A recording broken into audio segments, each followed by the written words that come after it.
Hello, listeners, and welcome to this week's episode of The Cult Vault. I'm your speaker, Casey, and this week we are going to be covering a new group on the show. But before we get stuck in, I just wanted to go through some usual business. If you are someone interested in true crime or the true crime community, then you have to try and come to CrimeCon UK in London on June the 11th and 12th of this year. There will be private investigators, forensic workshops, police dogs, documentary makers, retired detectives speaking about their cases. There are even VIP dinners where you can get involved in some true crime activities, and a whole host of awesome podcasts on site where you can meet and greet the hosts, including me. I will also be doing a live interview with a cult survivor at the event, and I would love for you to come and say hi, spend some time and grab a drink at the bar. For tickets, visit crimecon.co.uk and use the code CULT at the checkout for a discount on your ticket. If you would like to support the podcast, I have a Patreon account at patreon.com/thecultvault, and you can support me from as little as £1 a month. Every pledge allows me to continue going month to month with the podcast. You can also donate at redcircle.com/thecultvault or follow the links in the episode description to find all of the ways you can help the show. I have a merch store, and the Ally Awards are still running at cultvaultpodcast.com, and my website also includes a load of survivor resources. Lastly, for a chance to win a copy of this month's monthly memoir in the hashtag monthly memoir giveaway, follow, like, and comment on my social media posts at cultvaultpod, where I am running a giveaway for Vinnie Kocius and her book, Cult Child, an in-depth look into the experiences of Vinnie and her childhood growing up in Sam Fythe's Move of God. Now, with all that aside, here is Sarah. So hello, Sarah, and welcome to the show. Thank you so much for joining me today and for agreeing to chat with me about a new topic on the podcast. Would you like to start by introducing yourself to the listeners? Sure. Also, thank you for having me here today. It's really awesome to be able to talk to you after listening to all the other episodes I've heard so far. As a fellow cult, like being interested in cults and all that stuff, like it's really cool. So my name is Sarah Kirkue. I live in Oxford, Pennsylvania. So that's the southeastern part of PA, close to Maryland and Delaware. So I'm in Amish country. I'm married. I have 3 kids. I'm half scatterbrained most days. But I'm not currently working in my field, but I have in the past. And I will continue at some point in the future when all of my kids are in school. I have a youngest who won't be in school for a while. But I have a master's degree or an MA in early American history or U.S. history. And I also have a bachelor's or a BA in anthropology and archaeology with minors in Latin American and Native American studies from Westchester University of Pennsylvania.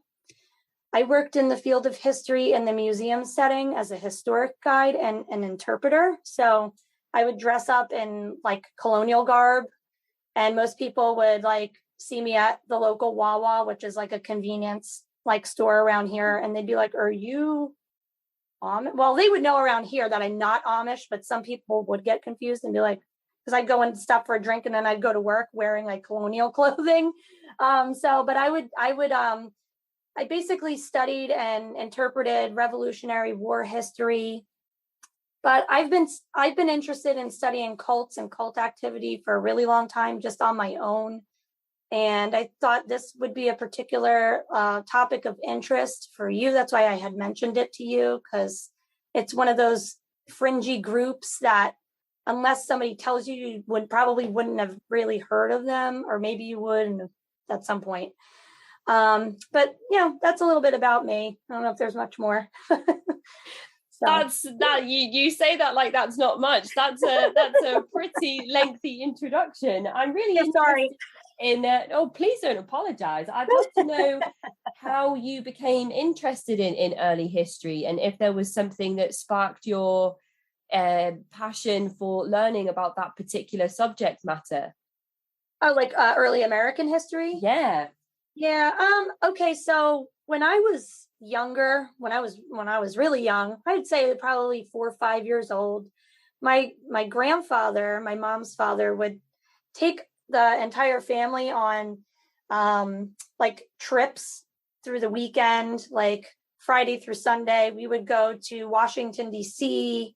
every once in a while, like in the spring, summer, or fall, and we'd go to New York City, because I used to live in New Jersey. So we were like not too far away to drive for a few hours to each place. And we would go to like the Smithsonian, we would go to the Natural History Museum or Museum of Natural History. We went to Washington, D.C. and went to like a bunch of museums there. And then we would go on vacations, and we went out west to the Western United States, which is really where like my interest in early American, but more frontier, like Wild West history came from. So that's what I really wish that I was doing right now, working in the field of that Western expansion, because we would go out and we'd go to like ghost towns where like there's nobody there, and they weren't touristy ones. They were like literally in the middle of nowhere. We'd go camping out there, and yeah, we would just go to a lot of like museums and national parks and state parks and stuff. And I think from such an early age, and then learning about different cultures and different people's like way of living, it just was really fascinating to me. And so that's, I think, pretty much what sparked that interest. And I just kind of kept at it until now, you know. That's so interesting that it stuck with you and nurtured your passion for getting a master's degree in that field. That's a huge accomplishment in itself. And the archaeology and anthropology side of things as well, that's significantly different to the studies of early American history. So is that something that you also had like a co-interest in growing up, or something that developed as you researched the history of America a bit more? Well, I would say that I went to college for anthropology and archaeology first. So history just came afterwards, and that I continued on with that because of life circumstance and just knowing that I probably, with a family that I have and like having to travel and all that, archaeology wouldn't have worked for me just in my situation, even though I wish that I could be doing it. And actually, so I would have done historical archaeology, which is like you're not studying prehistory, where you're studying like let's say, and I say prehistory like written history, so you're not like looking at like Neolithic man or whatever, and you're like trying to find stuff on that. Like I would be more into like finding pipe stems in front of an old tavern and doing digs like, you know, from probably like the 1700s on, or there's earlier history than that, but within the sphere of like American history, because that's what always drew my interest. A lot of people are like, oh, I love Egypt, and that's the kind of archaeology I want to do, but I was never drawn to it in that way. I love like just the story of like American history and how like weirdly it came to be, you know, and but then like you can dig up things and find things about it too. And I like material, like I'm not a materialist myself, but I like material culture and like material history and finding those things that people used. And you're like, what was this for? Wow, like they were so clever, and knowing that they can use this for a particular thing, but it grew into something different. And now we have like a refrigerator or a, you know, like, I don't know. Is there anything you remember specifically finding yourself, or a dig that you've been involved in, where you had one of them moments and you were like, oh my goodness, what is this? Yeah. Well, we didn't really find anything like super weird, but when I was in college, because I did digs when I was in college, I didn't really get to do them after college because I didn't work in a field where I was able to do that. But we did one. I'm trying to remember the name of the place now because it's been quite a while. We did, oh geez, we found the foundation to like a building, and we were trying to figure out what this foundation was for, and we found out it was like a grist mill. And we were finding like all this like these chunks of weird looking blobby like metal stuff. it's called slag. I mean, we just found tons of slag and like metal and nails. And that was, to me, that was like interesting because people were just finding like nails and broken glass. And we found buttons, and we found like a tiny, like little old, like a faucet type thing that went to like an old sink from like the 1800s. And I don't remember the name of the place. I'm sorry, I can't remember the name of the place. So you think the stuff that you found was from around about the 1800s? 1800s about, yeah. And it was used, so there was a grist mill, and then like right around it was a school for freed Black children that started up in the 1800s too, but I cannot remember. I think it was called Pine Forge Academy in Pottstown, PA. I think that's what it was called. But yeah, we didn't find it. We found like a lot of like animal bones, and like we found a humongous like jawbone to like a horse, and like we found all sorts of like crazy weird stuff, but we didn't find any like, projectile points or like Native American stuff. We found a lot of more recent American cultural historic stuff. Right. So, have you ever found a grave? I have not. Not me, no. But actually my professor did, and she would have to, anytime they ever, because she actually worked doing Mesoamerican archaeology, and she did archaeology down in Central and South America, and they would find, like, she worked on digs there, and she found remains, like human remains, and they would have to report it. And I think it's the same in America, like no matter where you go, you have to report it to whatever authorities are there that would look at that, and forensics, and you'd have like forensic archaeologists working on this stuff, and it's a different type of field. I don't know if I'd want to, but there are people that are dedicated to just that study of archaeology too, is just finding like human remains and stuff.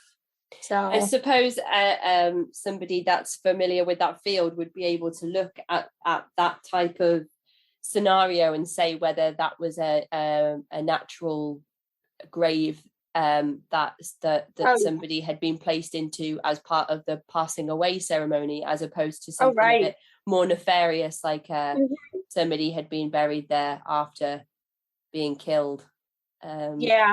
Which is kind of interesting to know that people can just look at that and say that it's kind of one or the other. But I mean, I could ask you questions about this all day because I'm genuinely really interested.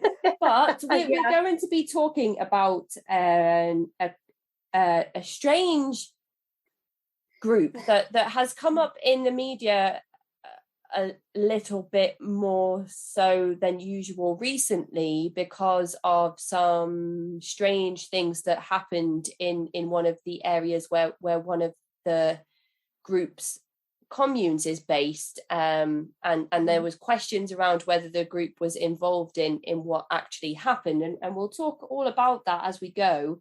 But your interest in cults specifically, do you think that comes from your passion for learning about history and historical events? Sort of. So I wouldn't say I was in a cult. I'm not going to say that. But so this group grew out of a movement, which I could give you the history of in a minute. But so they grew out of a movement in the 1970s called the Jesus Movement. I don't know if you're familiar with that at all. Yes. Okay. So like a bunch of hippies are finding Jesus, and they're, trying to be countercultural. And we belonged to, and I say we, my husband and I belonged to a church called Calvary Chapel. And I don't know if you've heard of them, but they're all around the United States. They're like everywhere now. So they're called Calvary Chapel. Maybe we could talk about them another time.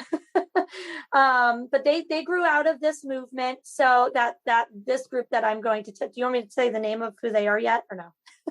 Well, it's going to be on the episode title. Okay. So anybody that's going to listen to the episode will know by that point. But it's entirely up to you. Okay, so the 12 tribes. Okay, so they're called the 12 tribes, or the 12 tribes community, as they like to be called, or how I was introduced to them was the 12 tribes of Israel Commonwealth. That's what they used to be called, but then they had names before that. But they grew out of this Jesus movement. And a lot of other groups did too. And the Calvary Chapel group that we belonged to, which was just like going to church for me. Like it wasn't like any different than going to church, except for they had drums and guitars and a stage, and they played like all different kinds of music, and it was just kind of cool. They had a like coffee shop, and so to us it was kind of like a pretty cool place to be. And we were a part of that church for a long time. And I think my own just like upbringing with religion in general gravitated me towards like wanting to know more, because even before, so I was part of Calvary Chapel for a short while, and that's just a whole other story. And then I kind of went away from them, and then I was interested in like, I've always loved like Indian culture and stuff. So, and I loved Hinduism, so I would study that, and I liked their philosophies and the way that they believed in like the afterlife, or if we come back. It was just always fascinating to me. So, but I also like the history of where these groups start too. So when I say they came out of the Jesus movement, it's like that's where it started. That's the history, and then it kind of branches out from there. And they're starting to make this own like new piece of history, and it's just really fascinating. So I think just my background with my religious stuff brought me to kind of being interested in this group when I found out about them. And the 12 tribes have communes in different parts of America and the world, is that right? Yeah, so they have, okay, so since the 80s and 90s, they're now in different states in the United States. So Florida, Georgia, Tennessee, North Carolina, Virginia, Massachusetts, New York, Kansas, Colorado. I mean, it might as well just be in the 50 states at this point. California, Washington, New Hampshire, Vermont, and they are in other countries. So they're in Canada, Australia, they're in the United Kingdom, Brazil, Spain, Germany, Argentina, France, Czech Republic, and Japan. I don't know if I'm missing any. Hopefully I'm not. But that's as many that I don't know if they're in New Zealand. Maybe I know that they're in Australia too. Right. And my understanding of this particular group is that they expanded pretty quickly in terms of their initial existence in the world up to where they exist around the world, and the amount of communes that they have. So is there any history that you can give us on the group, any rough or exact dates or anything in your research that you were able to find around leadership, and if they kind of have changed leadership roles and all of that stuff that we love to start with? Okay. Yeah. So they were this 12 tribes movement can be traced back to a ministry or like a Bible study of teenagers called the Light Brigade in 1972 in Chattanooga, Tennessee. So there was a man by the name of Eugene Spriggs. Some people just call him Gene Spriggs. He's no longer alive. Or his new name when he came into the community as a new person, and he was like the head of everything. It was Yoneq, Yoneq. I think that's how you spell it. And his wife, Marcia. So Gene and Marcia Spriggs, they operated this ministry that they had out of a coffee shop called the Lighthouse. And they opened several cafe/restaurants called the Yellow Deli. So if you do searches on them, you'll find them like all over the place. And they began like living communally. So it started out as they would like recruit teenagers or young people or people that looked like they were seeking something. I don't know how they would find that out, but they were seeking something. So they would go to like local schools, like popular hangout spots. They would eventually come to get a bus. I don't remember what the buses had, like a name. I know they have a ship called the Peacemaker, and they have a ship. I don't know. And they have like a bus, but I don't remember what if the bus had a name or not.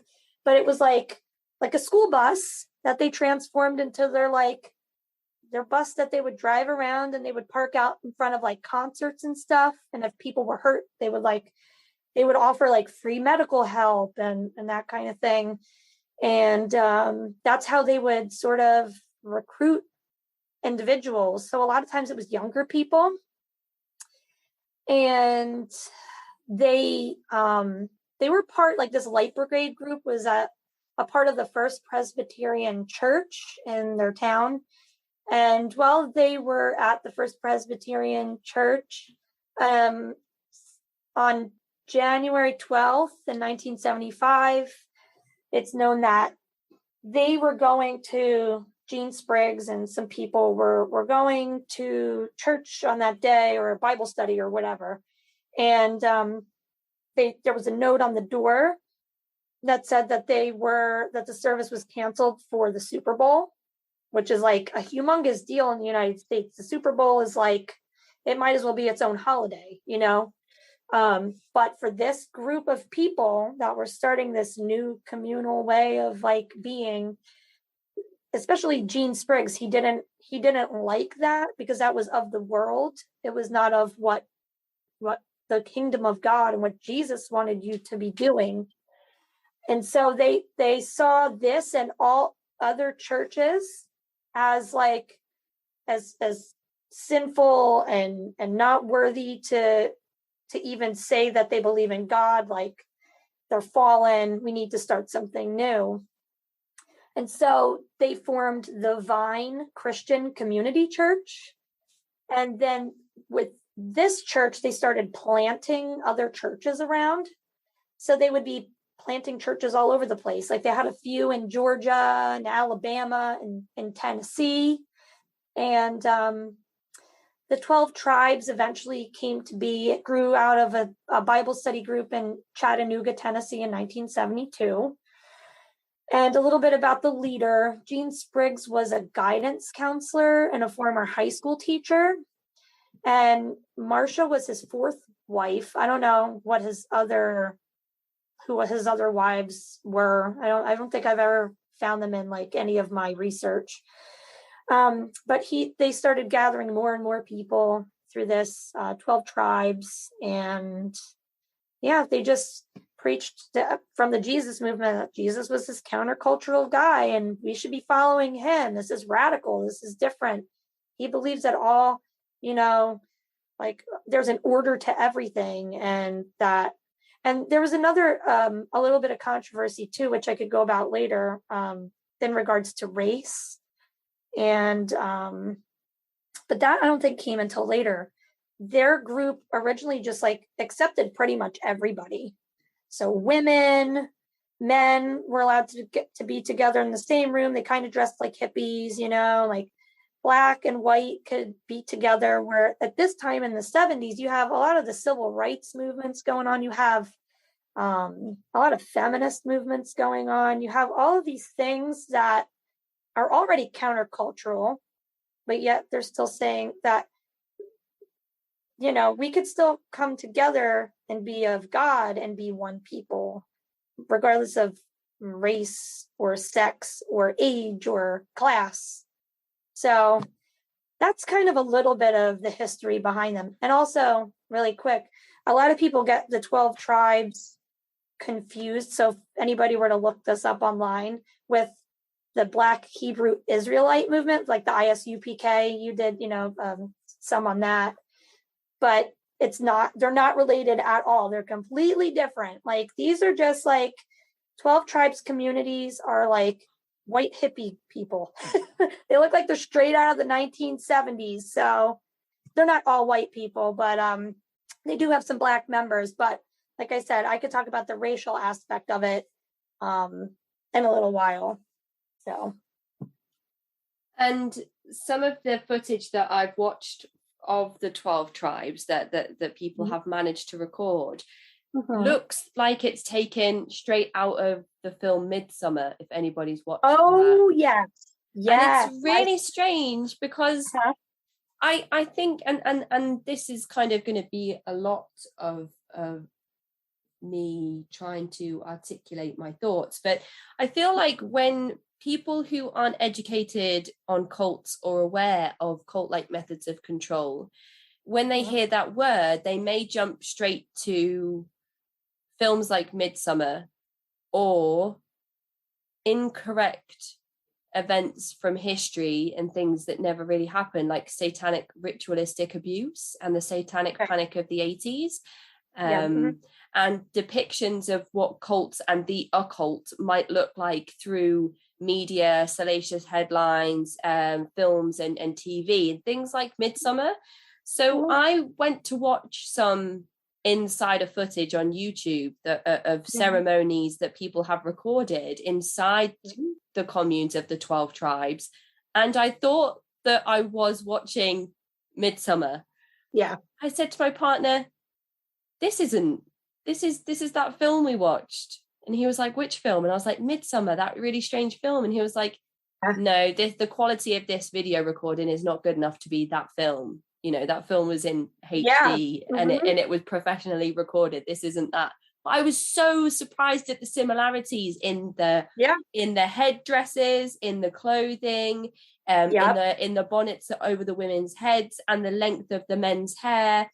So I don't know if you went and watched any of that. I mean, you said that you grew up around the 12 tribes, so you've probably actually seen some of the dress in real life. I was just so surprised by the similarities.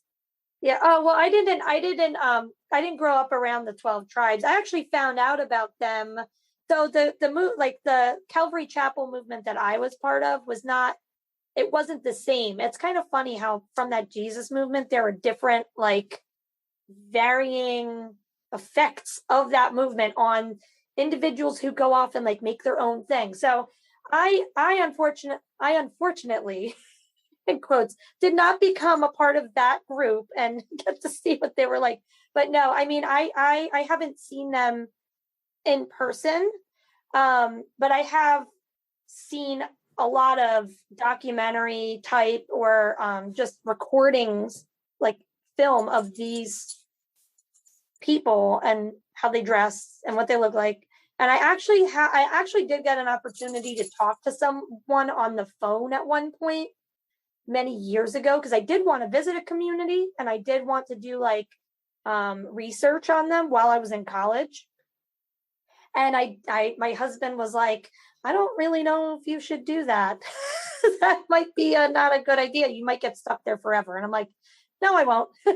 I never got a chance to, because they were just really far from where I was, and I'd have to spend like a couple days there to make it worth my while. And I was just kind of a little reluctant. So I'm like, I'll just talk to somebody on the phone. But their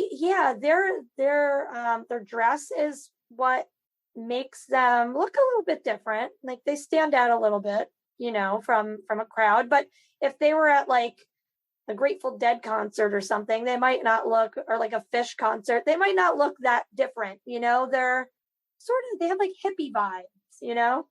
But I could see that from Midsummer, because I have seen Midsummer. I could see that as something that would seem like, I mean, I consider them a cult. I'm not gonna downplay it. And you know, there are people that can argue that, like, and it is true, like all religious movements are considered cults. It just, are you looking at it from cult in a negative perspective where they're damaging people and families and people's mental health and their livelihood? Or are they just like a cult following, like you would find like a cult classic movie and everybody follows this movie, but it's not like it's a cult classic movie. It's not damaging anybody if you're just a part of your regular Presbyterian church, and it makes you feel great every week that you go to it, but you can live a normal life and be able to do things. So I think it depends on how you look at cult. From this perspective, I think this is a very damaging cult to people.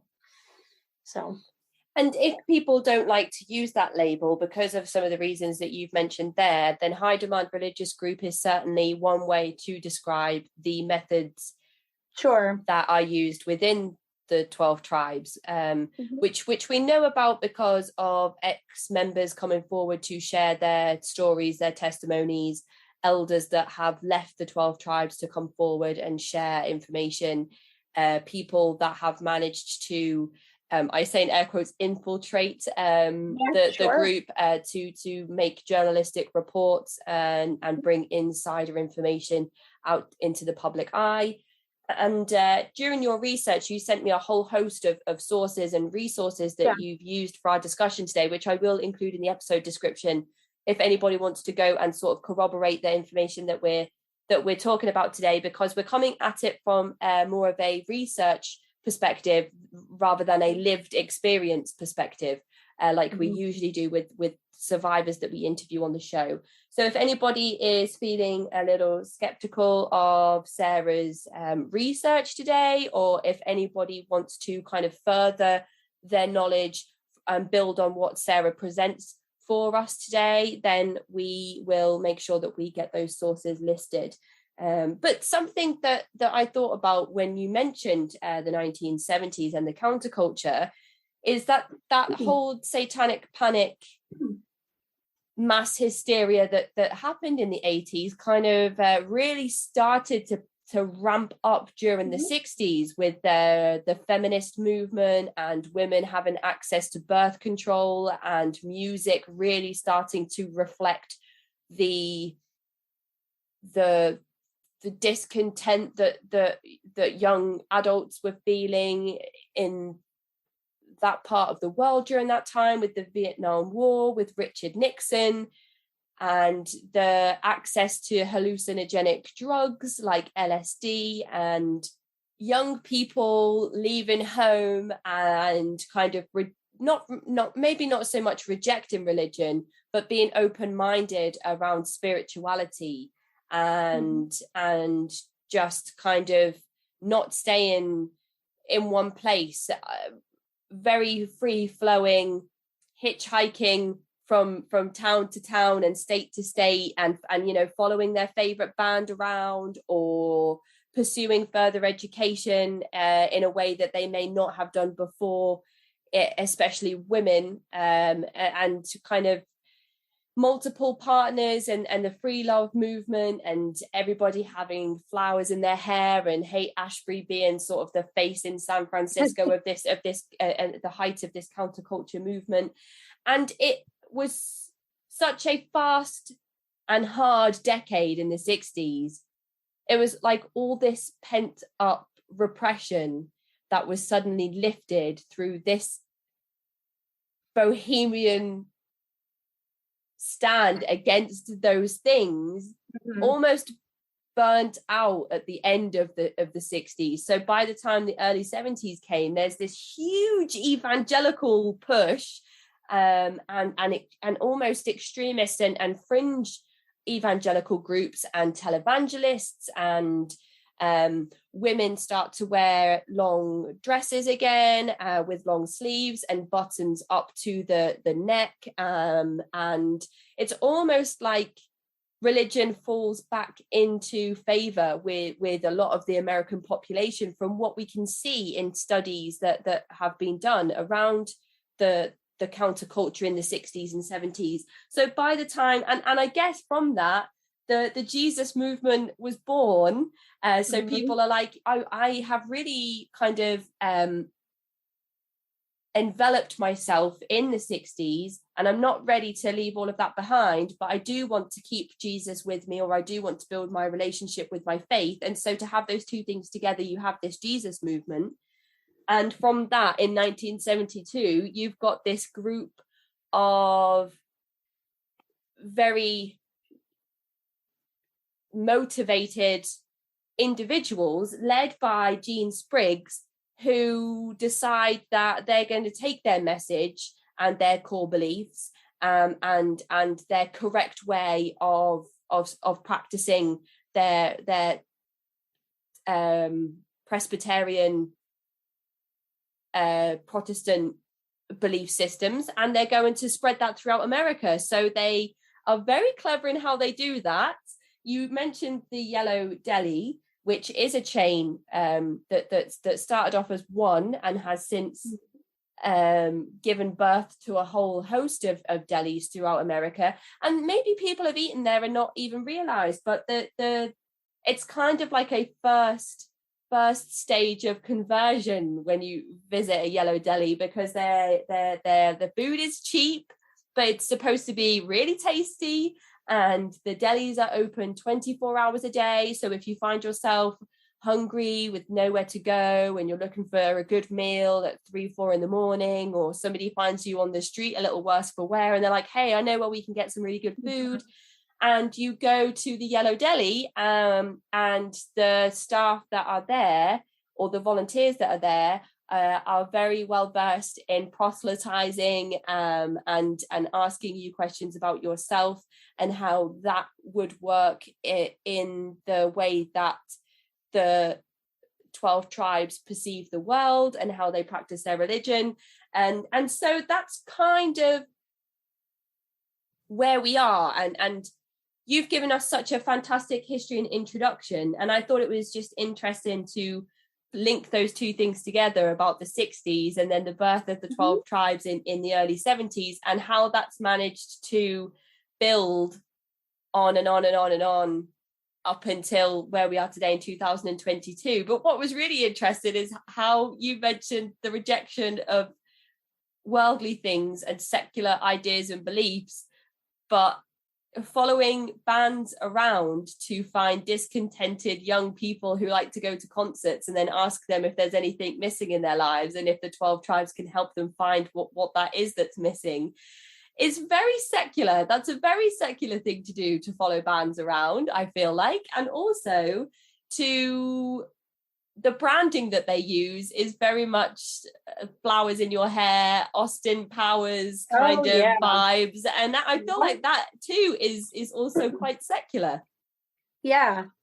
I mean, it seems like it. And it's just funny because when I found out about them, maybe I could tell you a little bit about this, because I found out about this group when I worked for a health food store. Like in 2007, I worked for a health food store and we got a shipment in of yerba mate tea. I don't know if you're familiar with what yerba mate is or if you drink a lot of tea, but okay. So yerba mate it was a pre-European, it was cultivated, it's pre-European colonization in an area which is now known as Paraguay, in South America. And it was used as a drink, but it became and it's caffeinated.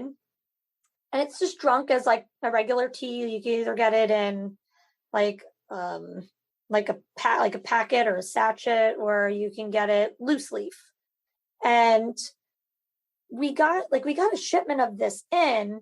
And I like drinking tea, and I was just into whatever was kind of like, we would get new boxes in. I'm like, oh, that's cool. What is that? And it said the mate factor on the label. It was like a really cool box. And I was like, and it said organic yerba mate tea. And I was like, I don't even know what that is. And a coworker / friend who I worked with was like, oh my gosh, I can't believe we're getting this tea here. I actually know where that place is. It was like the Mate Factor, I think, was a restaurant or a deli in Ithaca, New York, or around that area, because she went to college there. And she's like, oh yeah, they're like a cult. And I was like, oh, okay.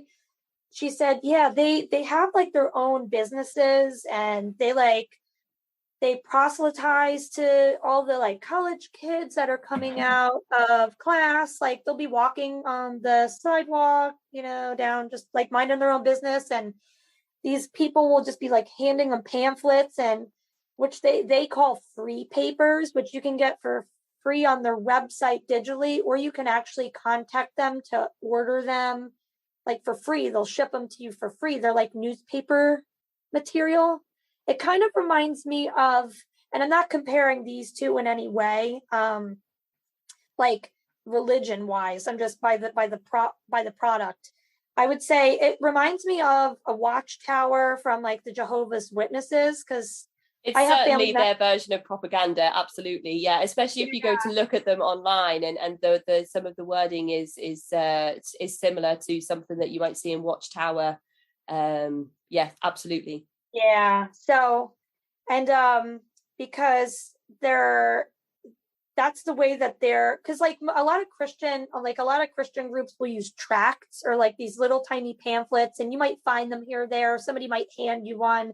I don't know. That happens a lot in our area because we live near the Amish and Mennonites, and so we have a largely religious community around us. But people will like hand out that stuff. Their free papers are kind of used in that same way. But they're more of like a zine or like a magazine, kind of like, but I just compare it to the Watchtower in like the type of print that it is, form, for anybody that's familiar with what a Watchtower looks like, if you've ever gotten one in the mail. Or so that's sort of what their free papers are like. And they kind of use that along with biblical like literature or biblical, or even just the Bible, because they're not really allowed to read anything else besides the Bible or their free papers. So you'll have them using that along with their Bible to tell you the right way to live and whatever, and their ideas on society and how things should be, and people that are following after like even just the regular church. Like if you wear a cross, you might as well be wearing, I saw this in one of their free papers, you might as well be wearing an electric chair as a necklace, because the cross symbolizes the most excruciating, painful thing that Christ ever had to endure. Why would you want to wear that around your neck as a piece of jewelry? You might as well be wearing an electric chair. And I'm like, oh my gosh, no, I can't believe that they actually like put that in there. But there are a lot of things within, and like, your listeners can go and look at these things right on their website. It's just 12tribes.org, I think. And they can look at these free papers for themselves because they're all digital, and it makes it easily accessible. And they have like videos on their website too. But they would just proselytize, like, and they would just hand out this literature and stuff. But she also said that they ran organic farms, and that's where this tea comes from, or they do contract work with other companies in order to be able to give work to people within their community, and produce things that work with other companies, and that's how they raise their money for the community and stuff. But they live communally, so they live on like I don't know, they're like 10 families living in one house, and they work on this huge farm. So I was like, wow, that's really interesting. So that's how I found out about them. And I had never heard of them before, and not realizing like they have been around for a really long time in my eyes, because, some movements might start and then they kind of fizzle out. And this one just kind of sort of steadily grows, not like in big, huge amounts, but they have about 3,000 to 4,000 members worldwide. And doesn't seem like a lot, but it sort of is. To me, it's a substantial number. So. And a lot of the preaching that comes out of the 12 tribes, or some of the core messages that the movement teaches, has a lot to do with the number of followers that they have, or the number of people that they need to reach with their work in order to reach the next stage of their work, which I'm sure we'll talk about as we go on. From my understanding from some of the research that I have done, which I don't think is in depth as the amount that you have been able to do, but you mentioned the communes there. So Gene Spriggs, he lives with his fourth wife, and they have a few friends, and they kind of move on to this farm. And then the families grow, and then there's a few of them, and then, as you said, they expand throughout the country and then throughout the world.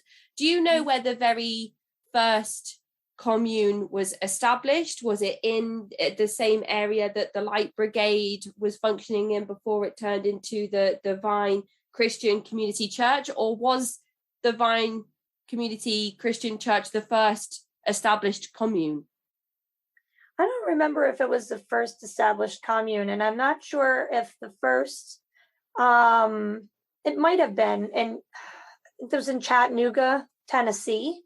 I know that was like the first area that they kind of grew out from, but I don't remember if I know that it was just their Bible study group, and they started off where, like, within their business or their like coffee shop that they owned, they would allow people to come in. A lot of them were like younger teenage, like boys, or just anybody who really wanted to come in, and they could stay the night. They could stay 2 nights. You could stay here for as long as you want, and then it kind of just grew out of that.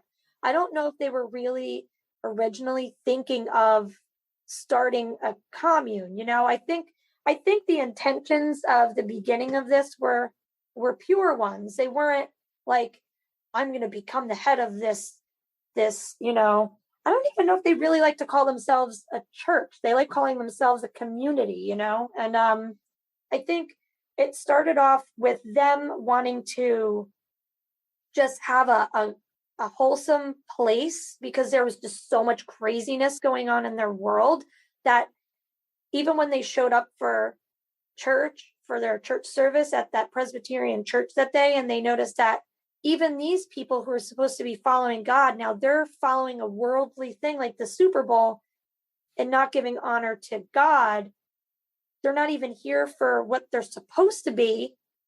And they're out in the world following some secular like thing that God wants nothing to do with. He'd rather you be in church. So we're splitting from this because this is not what God wants from us. And they wanted to be wholesome and kind of just follow after that religious belief that they had, to be pure and follow through with God's commandments. And I think out of that, it ended up trailing into other things that eventually allowed them, the original people that followed this belief of their own and then passed it on to others.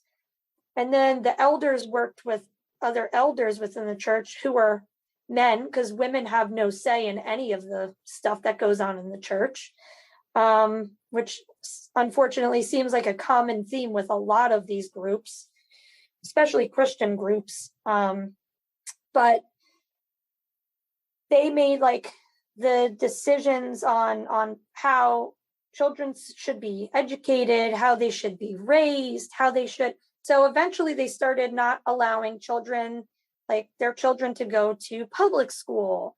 And so they would teach them at home, and they would do like their homeschooling or community schooling. Like you would see like within Amish communities, like they do the same thing, or Mennonites or whatever. And so they would do that. Individual members were not allowed to have like outside jobs. So they would be, if you decided to come into the community, it eventually grew into like, okay, now you're going to work in one of our delis, or, work on this assembly line for makeup and make boxes and, keep them going for hours and hours and hours at a time, doing this like assembly line kind of factory work, or you're going to be a construction worker working for our businesses, because we share the wealth. So none of these people actually collect any money from what they do. So if, like, let's say you were going to visit a yellow deli and you were like, I really want to just get lunch at this place today, and you had no idea, like you had no idea about this group, right? You'd be like, oh yeah, this is a really nice place. I like the aesthetic. It's quiet, it's relaxed. These people are so nice.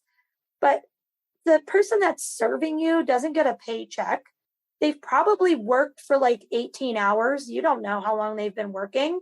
They're probably below the age that they're allowed to even work based on child labor laws. And it said that like any money that goes into the business goes back into the community, which, okay, I mean, I could see that happening, but at the same time, when does it get to the point where that also doesn't allow people to have autonomy over what they can be able to do with themselves? Now they are just part of this group. You are not an individual anymore. That's just with work. That's not even like if you're getting married into the group. And then if you leave the group, you can't have access to those people that are within that group. So family members lose family members because they're no longer allowed to visit if they leave. And people within the group are not allowed to have their own cell phones. Now the elders can have all of these things. They could get in a car and drive away. They can get on a cell phone. They could get on a computer. I mean, obviously they have businesses and they have websites and stuff. So they have people doing this. You can't just do that from not having these things, but they're not allowed to have television. They're not allowed to go out to the movies. They're not allowed to listen to the radio. They're like, you're not allowed to read books that are not of what the elders would say are okay. And pretty much every book except for the Bible and your free papers are not worth reading. So you can't contact people on the outside, like family members on the outside, if you decide to become a part of this group. But when you speak to these individuals, it's as though they act like it's, because when I did it, I spoke to somebody on the phone a while back, and I did like sort of like a mini interview with them. And, they said, oh, that's not true. Because I had asked, are people allowed to reach out to loved ones? Are they allowed to do this or that? Basically what I told you they're not allowed to do. Oh, no, no. Everybody has the right to leave whenever they want to. They have the right to speak to family. They have the right to do all of these things, but we limit the amount of TV, or we limit, but some of the communes don't even have like electricity or running water. So, and when you go to these delis, right, you're unsuspecting, you're getting food from these people thinking it's nice and organic and look at these nice people, and that person's not getting a paycheck. They may not be able to reach out to their family ever again unless they quietly leave in the middle of the night, which ex-members have. It's quite sad, Absolutely. Any organization that has a shunning policy is extremely problematic in my eyes, from the stories that I've heard and from the effects that it can have on the individual and the family members that are now cut off from that individual. But there's so much that you've mentioned in that segment that's important to look at in closer detail.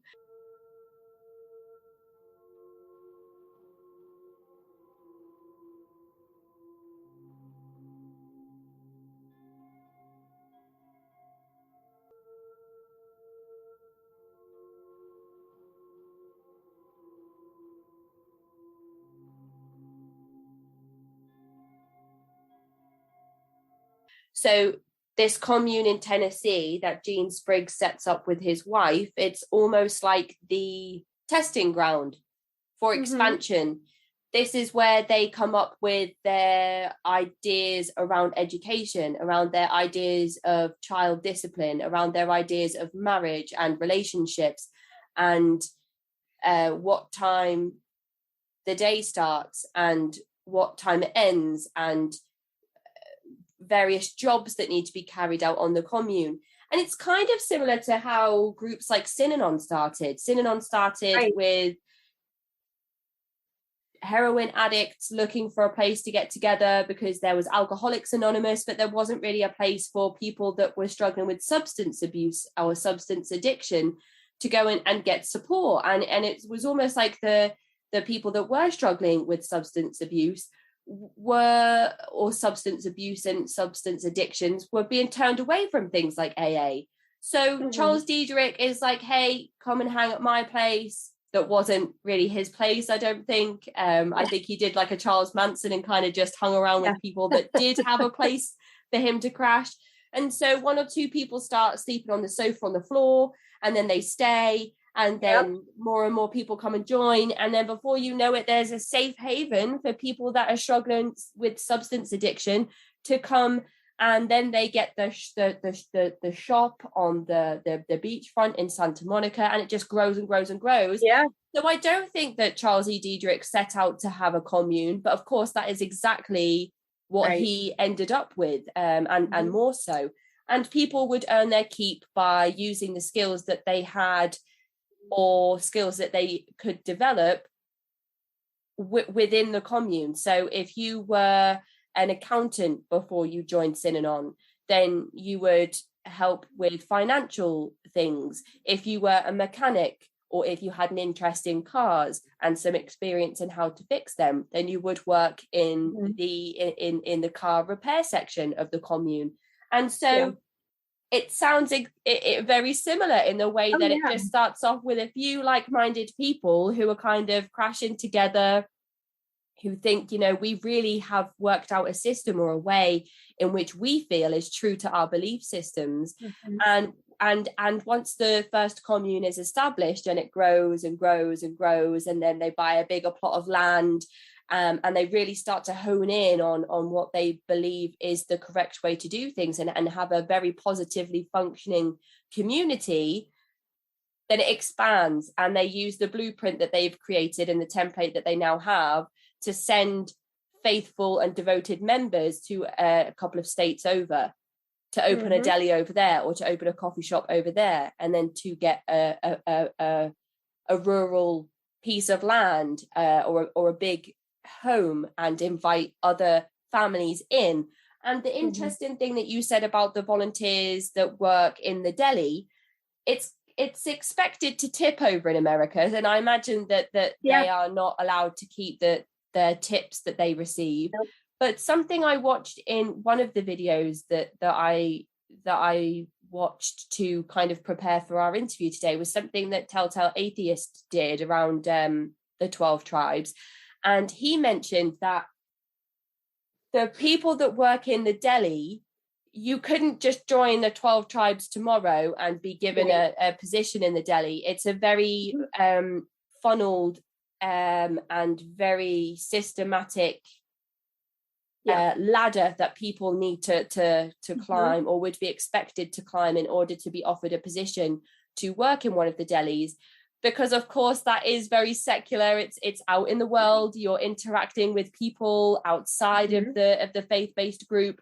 So what would tend to happen from the research that he could find was that people would live on the commune for a certain amount of time, be very isolated and cut off from anything outside of that commune and that community, and take part in the religious activities and the faith-based obligations that come with living on the commune, and adhere to the restrictions and the clothing and the dietary requirements, and observe Sabbath on the Saturdays.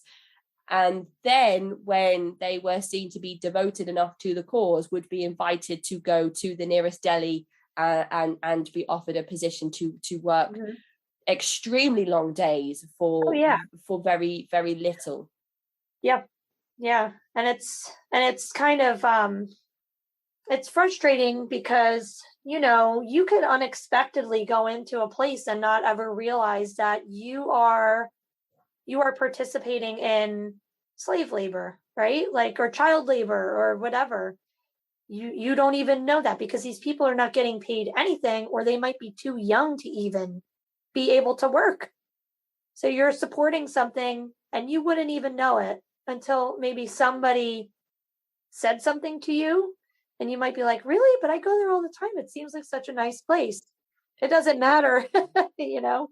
It's so interesting that you've just mentioned that, how the deli is almost a front for the 12 tribes, and how it might not be obviously linked straight away, because I had an email from my friend Mark over at Talk Beliefs, and he has his YouTube channel that people should definitely go in and check out if they're interested in this type of conversation and deep dives into faith-based groups and high demand religious groups and other interesting things. Because Mark at Talk Beliefs, he sent me an email that said that he's been seeing in his local shopping centre in London lots of advertising for this show that talks about, it's a stage show called Shen Yun, and it's being advertised in local shopping centres. And he said it's basically a musical production about China before communism. And he said that they've been in this shopping centre for ages with big billboards, handing out flyers, advertising the show.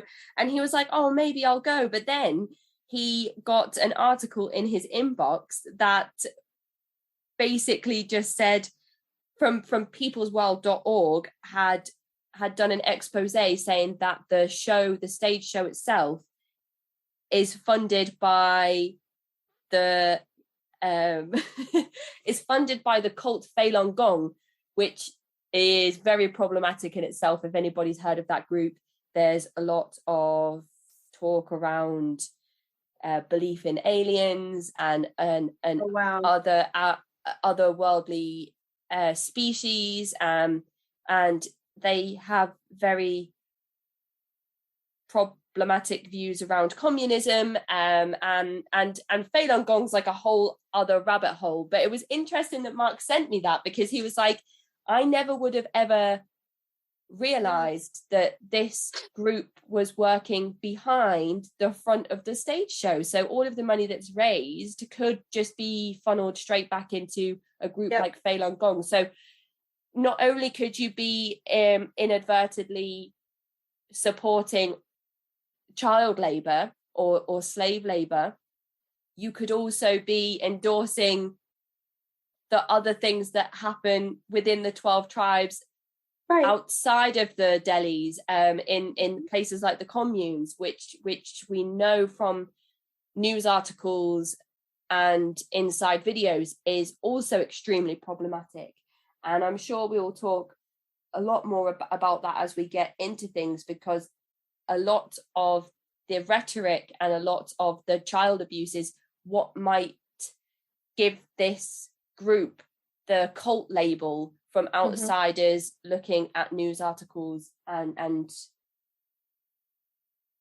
the high demand control methods that are used within the group. So now that we've kind of talked about the business side of things and how the 12 Tribes supports itself through various propaganda that's free on their website, through recruiting, all of the yellow delis seem to be set up near college campuses, which we know is a hotspot for vulnerable people to be recruited into high demand groups, because they're in transitional periods away from home, away from friends and family and things that are familiar. They may be struggling with homesickness, or struggling with finances, or struggling with the extreme workload that they suddenly have been faced with, and the responsibility of going to classes to obtain this next level of education. Loads of different reasons that a young person might be susceptible to the influences of a high demand religious group or any kind of high demand group at that particular period in their life. So the yellow delis are set up near campuses. We've talked all about the people that work in the delis and how the delis kind of distribute some of the things that they have, that they are making and packaging within the delis and the coffee shops before that. But the life of a 12 Tribes member on the commune is very different. It's like a whole other thing to the delis in itself. So You've mentioned briefly things like the shunning, the marriage ceremonies, but what do you know of the beliefs and practices of the 12 tribes? Do you have an idea, or can you tell us what their belief system is, if it differs and how it differs from other new religious movements? And from there, we might be able to understand a little bit about their rituals and ceremonies. So they believe themselves to be a Christian group because other Christian groups might not believe that they are a Christian group. They're kind of like, they're like the Mormons of Christianity.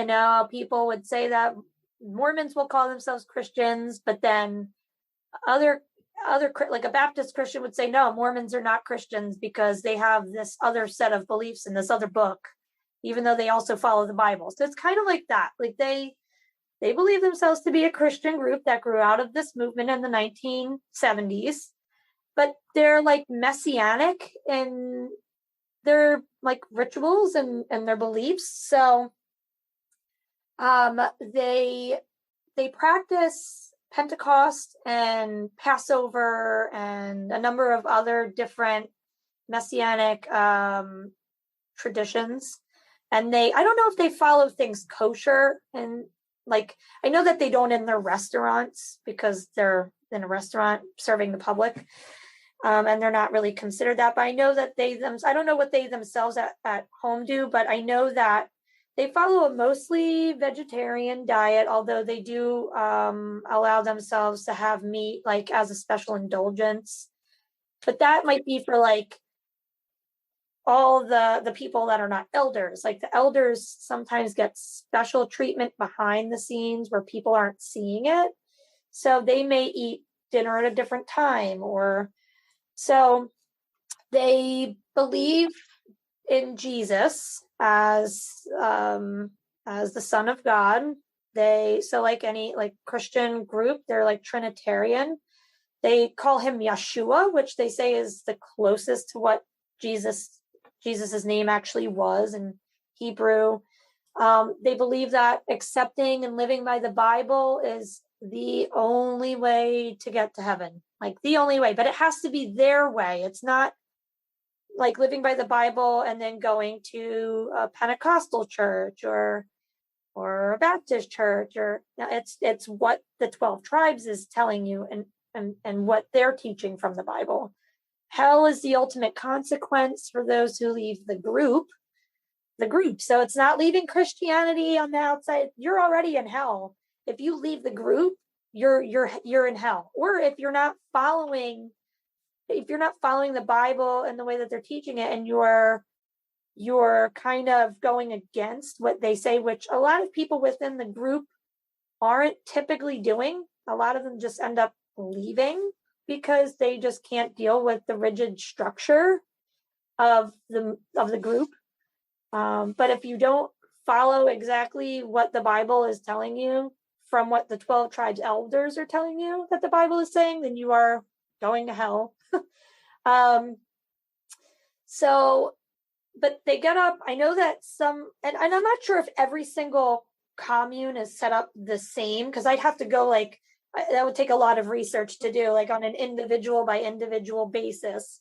And they also live in different parts of the world, so the times would be different. But let's take, for example, a place in New York, right? Let's say that there's a commune in New York and they get up at like 4 a.m. and they start their morning ritual of like having Bible study. And this is like an everyday thing. So they're supposed to get up at 4 a.m, have a Bible study, do music and dance, and they go on with their day. They're either working on the farm or somebody is working for a construction company, building stuff, or they start their day.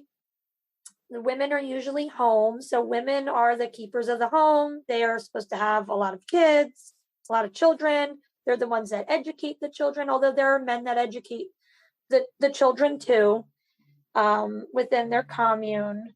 And their education is basically like fundamentals, like, ABCs and learning your numbers when you're really little. Then as you get older, you might learn a trade, and you'll learn a lot of biblical stuff.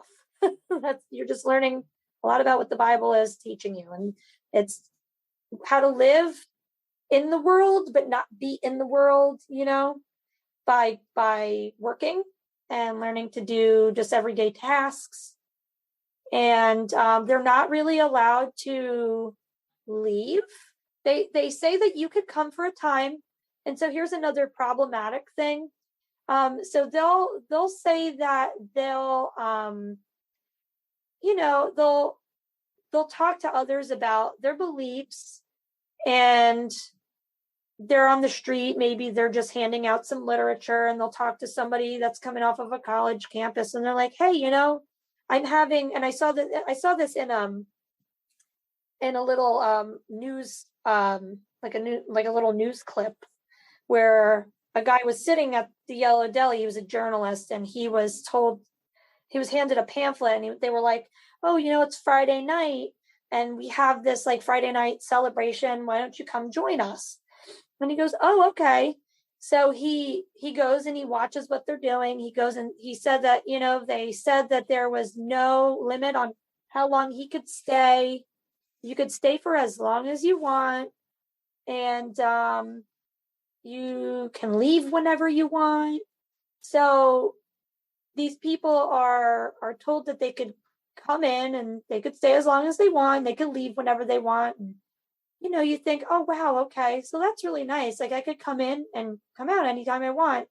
But when you get, like, if you're in the mindset that, let's say you are a person who is struggling with something, and you are looking for just a community or just people to be caring to you, and these people are showing you that concern with whatever it is that you're struggling with, you're like, come on in and join us. Then you're gaining, like, you're gaining that confidence that you didn't maybe have before, because they're putting their trust in you, and now you're trusting in them. And they're like, we cook meals together, we eat, then they all eat meals together. They do a lot of their activities all together, and you'll have like lots and lots of families living together under one roof. But then sometimes people will get stuck because they're like, I don't want to leave. This is like amazing. And they might put on a front for like a guest who is coming in, and the guest doesn't see that a child is being abused multiple times a day because they believe that the Bible tells them that this is something that should be done, and that they're hit with their like sticks and rods that are left around the house. They're called balloon sticks. Or they'll even pull a branch off of a tree and start hitting a child with it. Like, there are many news stories that have come to light that there were abuses going on, and the children were taken out of these communities because of that. But this outsider is not going to see it. They're going to say, wow, I really want to be in a place where these people really do have a concern for my well-being, and I don't have that at home, or I'm lonely, or I have no friends. And so they end up staying in this place. And then they come to realize, maybe after a month or two of being there, or 3, that, no, okay, you cannot have your phone now. You have to give it to us because you are now part of this community.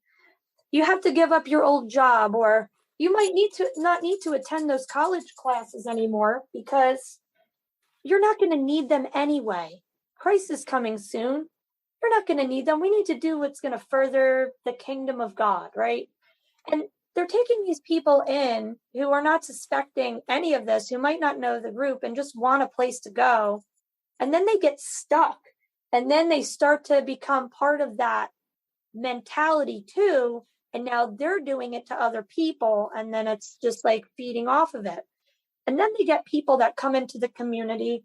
There were 1 or 2 instances where I read a story about they were just letting people come in as they wanted to, and they could stay in the house communally with like families that have children and people that were convicted child molesters and were accused of rape that were allowed to stay in these homes because they don't look at that person anymore. They're now coming to be fixed, right? They don't do background checks on people. I mean, you're not going to do that when you go to church either. Like the pastor's not doing background checks on all of his members.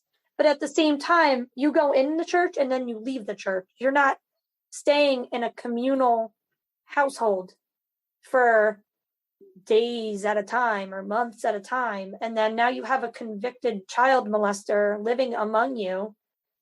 And it's not really talked about because the kids have no way of communicating. They're not allowed to speak. They're not allowed to call the police. They're not trusting of anybody on the outside. They don't even know what the outside is. If they want to talk to an adult about something that they feel was done against their will, they're usually silenced and then they're punished for it. So, and there's a lot more about the child abuse that goes on within this community.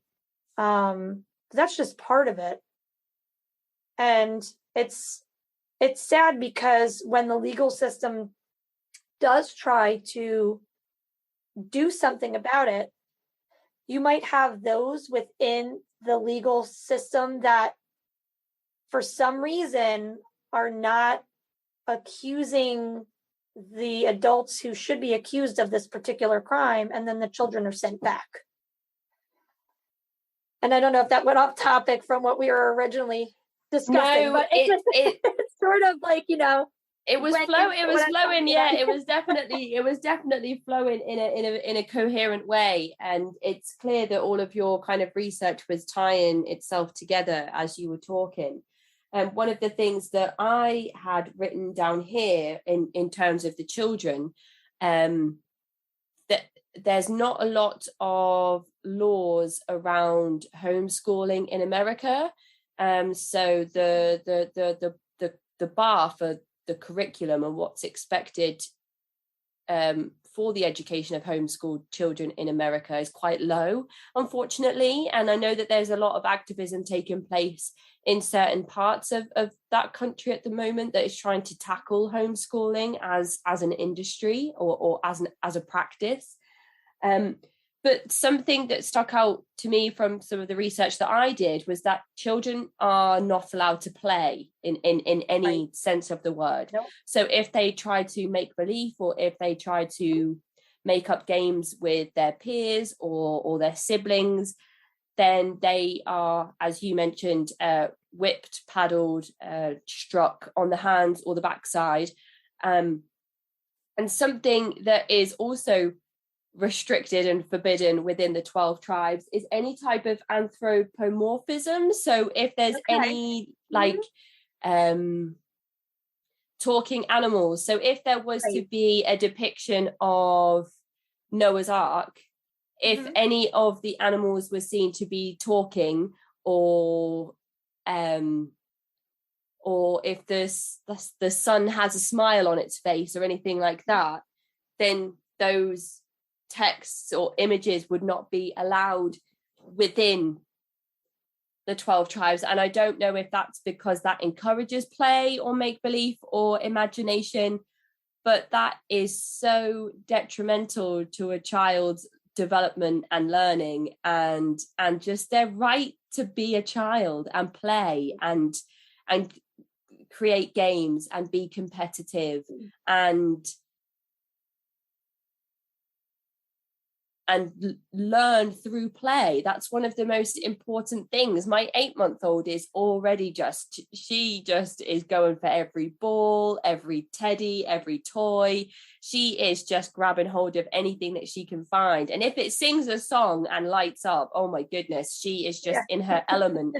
So to basically just silence children, and from the minute that they can work, there are testimonies that say that children are out in the communes working 12+ hour days of hard labor, much like Veni Kocius when she talked to me about her experiences in Sam Fife's The Move of God, where she and her siblings, who were not allowed to talk to each other, who were completely separated, who, if they were caught even making eye contact, would be disciplined, were taken away from their family and from each other, and would have to just pick potatoes out of the ground for 12 hours a day until their hands were bleeding. And if they weren't quick enough, then there'd be punishment for that as well. And that is so sad to think about, the times where children should be flourishing and learning their individualism and the things that they like and the things that they dislike are just put to work harder than the average adult in most parts of the world works from day to day for money to support themselves and their family. Yeah.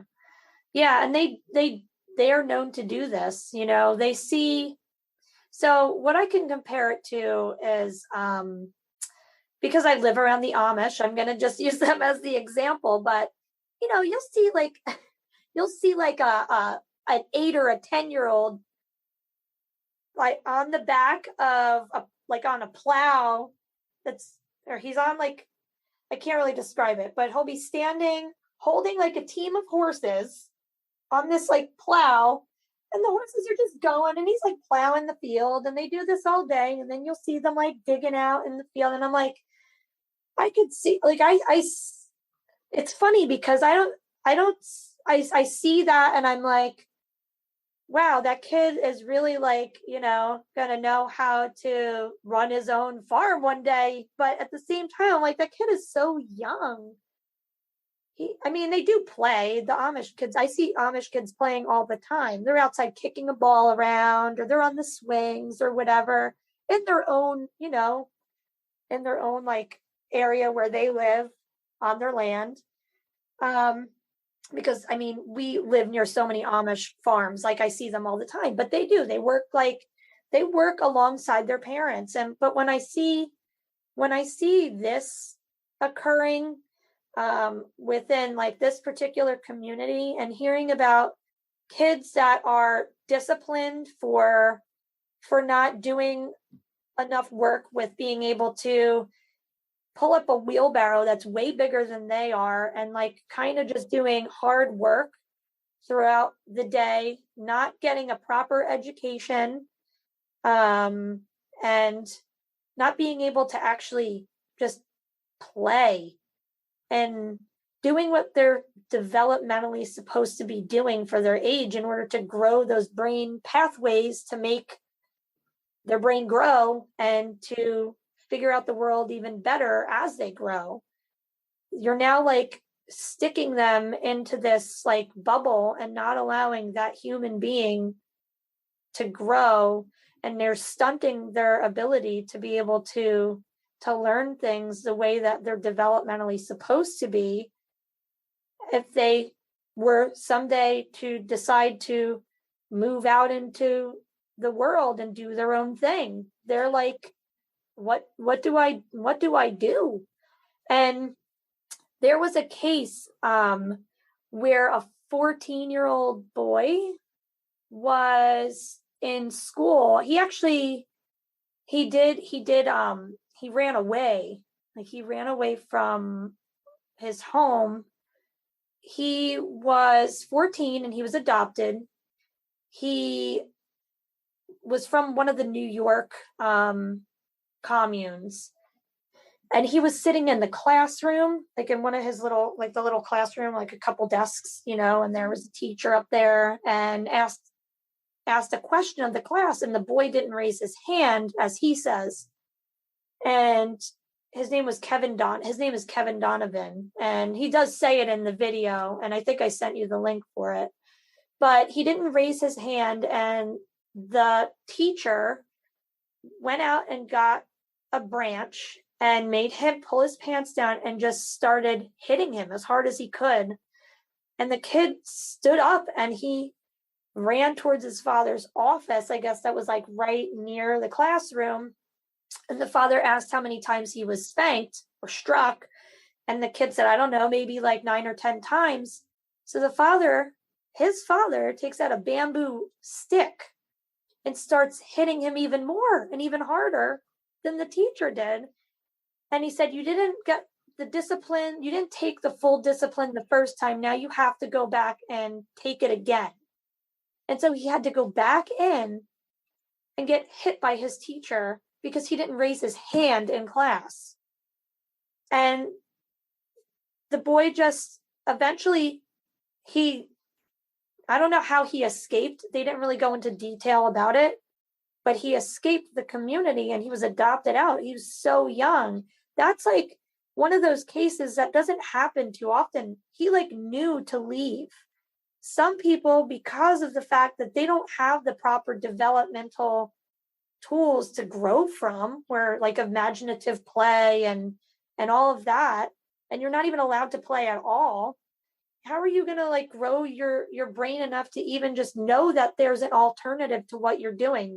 You're going to be stuck in that community forever because it's all you know, and you might be afraid to leave because you don't know what else to do because you haven't been taught that. But that's on purpose. That's why they do it. And of course, the shunning practice that is in place means that if you were to leave and you were born into this movement or you joined, and as you said, you go for a couple of months and the dependency grows and grows and grows to the point where you are so dependent on the leadership within these high demand groups that you have no way of functioning without the group. And if you are to leave the group, you may not any longer have a support or ever previously had a support network outside of the group if you were born in. So both scenarios pose a problem for somebody looking to escape a high demand group. If you're born in and you leave and you are shunned, you might not have a place to go or any money or any worldly experience or secular experience on how to communicate with people outside of a high demand religious group. And then, of course, if you are so dependent on the group after you've joined that you can't make any decisions without the leadership, which, you know, you've already explored happens over a very long period of time, and you say, I'll just stay around for a little while and see how it goes. And then it gets harder and harder and harder to leave. At this point, you may not have easy access or contact with family and friends that you've cut off or had to cut off for such a long period of time during your tenure with the 12 tribes or similar high demand religious groups. And so it's not just as easy as moving away and leaving, even if you have the cognitive forethought to do that. And you've tried to plan ahead. And what you mentioned about kids working, you know, if I owned a farm or a homestead, I may want some help from the family in the same way that we have a vacuum cleaner and my son has a matching mini vacuum cleaner that he likes to, he likes to drag around the house and kind of make more mess than we had before we started to hoover.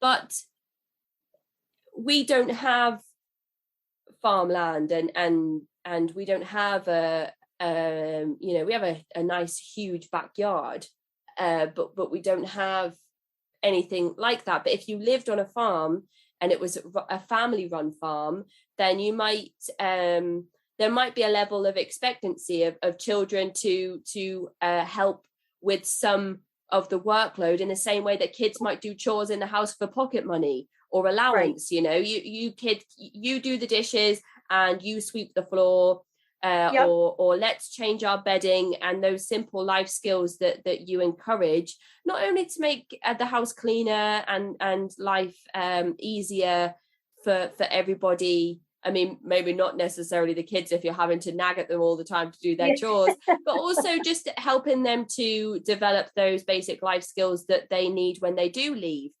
But it's very different to say, have you done your chores, than it is to expect a child to pick potatoes out of the ground until their hands bleed for 14 hours a day.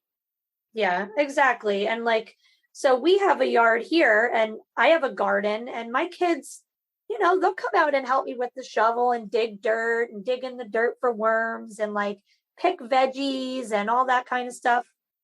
they're doing it for fun and they're learning, but I'm not forcing them to go out and do that for 13 hours a day. So yeah, there is very much a difference. And obviously, we're not talking about it's child abuse to have kids and it's child labor to have them outside helping on a family farm, because this is not what that is. This is you're forcing children to not get a proper education, and you're forcing them to do labor for long periods of time, which is what this group does. And then they're doing that so that they can sell, their products wherever and get the money for it. And then it goes back into the community. But you're using child labor for that for long periods of time. And it could be like 100 degrees out, depending on where you're living, right? And you're having kids work out in the hot sun, like for long periods of time. And they might not be allowed to take a break to eat. They only could do that when everybody else is allowed to do it. And their needs are very different than an adult. So it's not normal, and it's not good for the children in this community to endure stuff like that. And it's my understanding that the religious organization itself is classed as a 501b for-profit religious organization. So they do have a tax exemption status, but they pay property taxes. And there's videos of Jean Spriggs justifying their lack of reporting historical abuse to the authorities because they pay property taxes, which in itself is convoluted. But what you said about how the money from the child labor or just from the slave labor and potentially human trafficking, if you're there's human trafficking involved too. If you're looking at citizens outside of their home country that don't have access to their passport or money or understand the native language of the country that they are then in, and they are still working the same amounts, it's much like what Mary Mahoney talked about with her experiences in the Children of God when she got isolated over in Japan, and even with all the that side of things, we don't really know exactly what's happening with the money. And when the group first started, it's, as you said, Jean Spriggs had the idea that everybody would be treated equal. For the time in 1972, it fit in with the attractive, progressive movements that were saying, it doesn't matter who you are, it doesn't matter your gender, it doesn't matter your ethnicity, it doesn't matter your background. Let's all just be together and practice this true religion in the way that we think is best.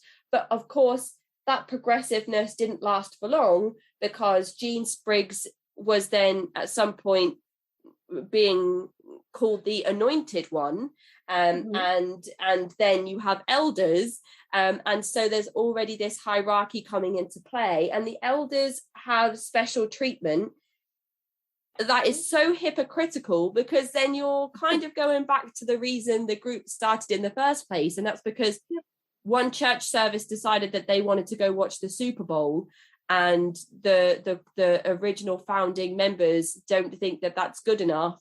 But then again, the elders are allowed to dabble in things that the other followers and devout members aren't, because that's seen as sinful or secular or outside and worldly. So that in itself is also convoluted. Yeah, and I think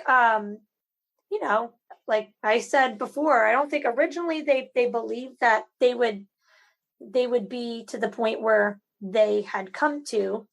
And now that they garnered all this support and eventually this like power of who they are, because he's like the founding member, right? He's a founding leader of this group, that he has to be anointed in some way. He has to be like God's next chosen one, the prophet, and we have to follow him because everything he's saying to us makes sense and it's true.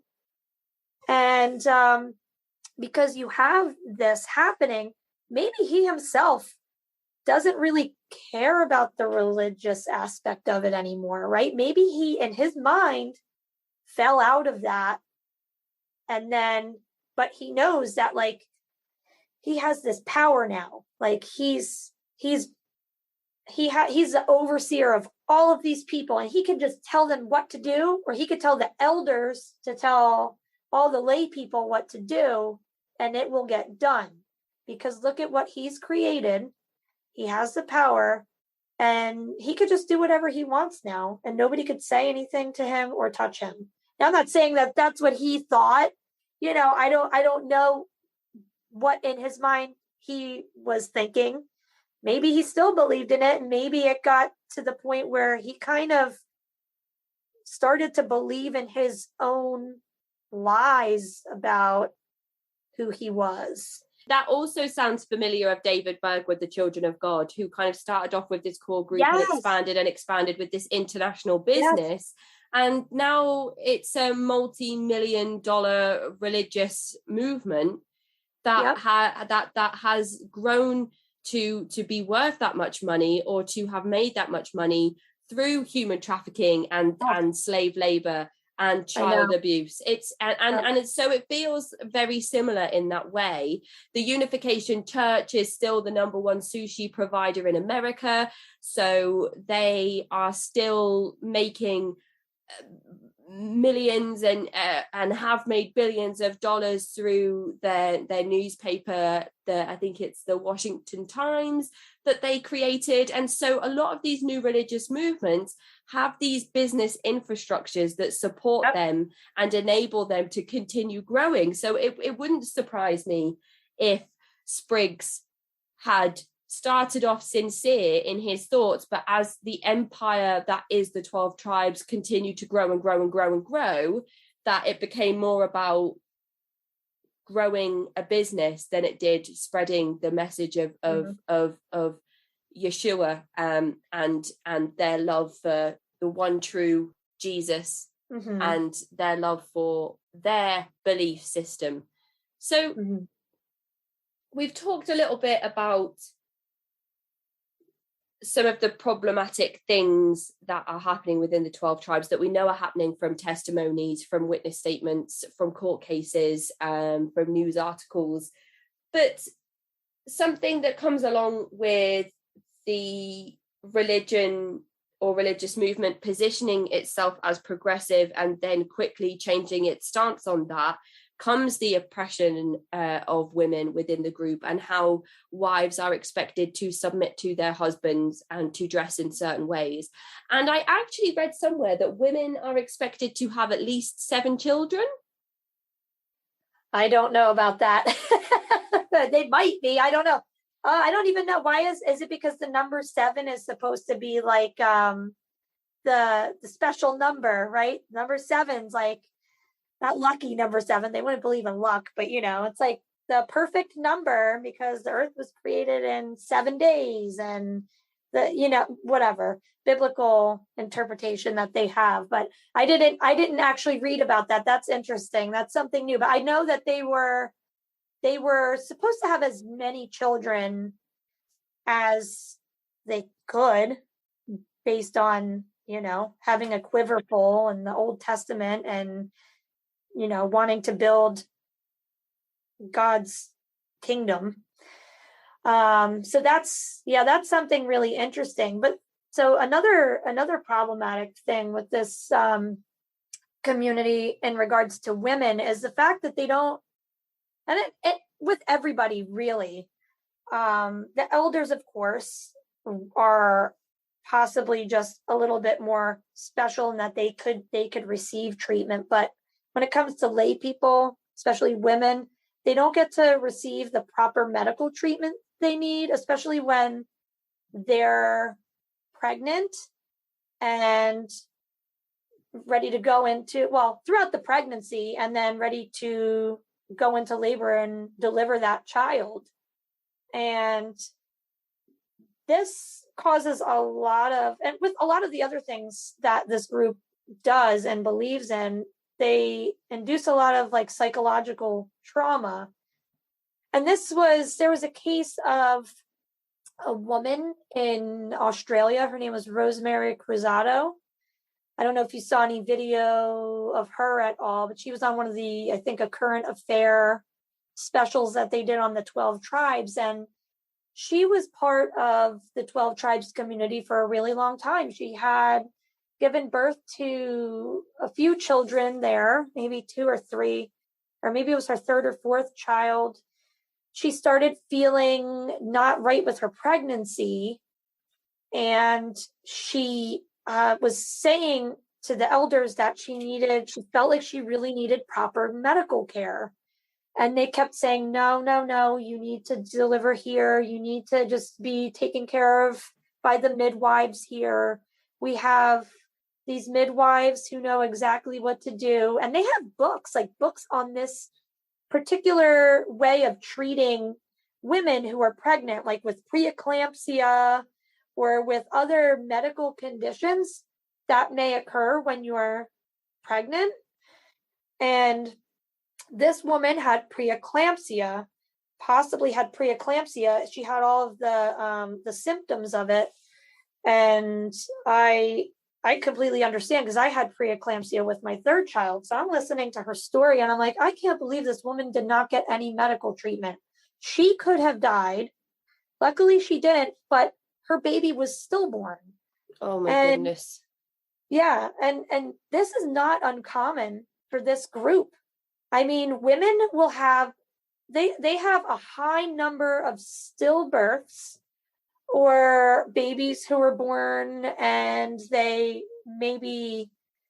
die soon after, or even like a couple days, hours or days after, because they might have had a medical condition that could have easily been treated by a proper medical doctor, and they're instead using these pamphlets that say, take these herbs to cure preeclampsia, take this for whatever, if you have a whatever kind of condition, take this. And there was an investigation that was done in New South Wales, Australia, on the Peppercorn Creek Farm. And then like near Sydney, I think there were maybe two investigations that were done in 2020, because this woman, based on her story and the story of an ex-member who was an ex-elder, he went by the name Han, but his real name was Scott Zarnecki. And another scandal came along with that, because he died in 2020, I think, also, or 2021, in a fire that was ruled as a homicide by a 17-year-old tribes member. But Zarnecki was showing, he a couple months before he had died, and this woman Rosemary, who also gave her testimony, this elder who was talking about, he left the community, and he left his wife and did his wife and his children leave? Maybe I'm mixing it up with another story, so I'll just talk about him. He left, and he was telling like different news outlets about all of these abuses that were happening. And one in particular was the story of what Rosemary went through. I don't think he mentions her name, but he does mention, like, there were times where there was a woman, she was pretty much on the way to her death, and they brought her to the hospital like right before she was ready to give birth, and luckily she survived. But if she didn't get that medical treatment at the hospital, she would have even died.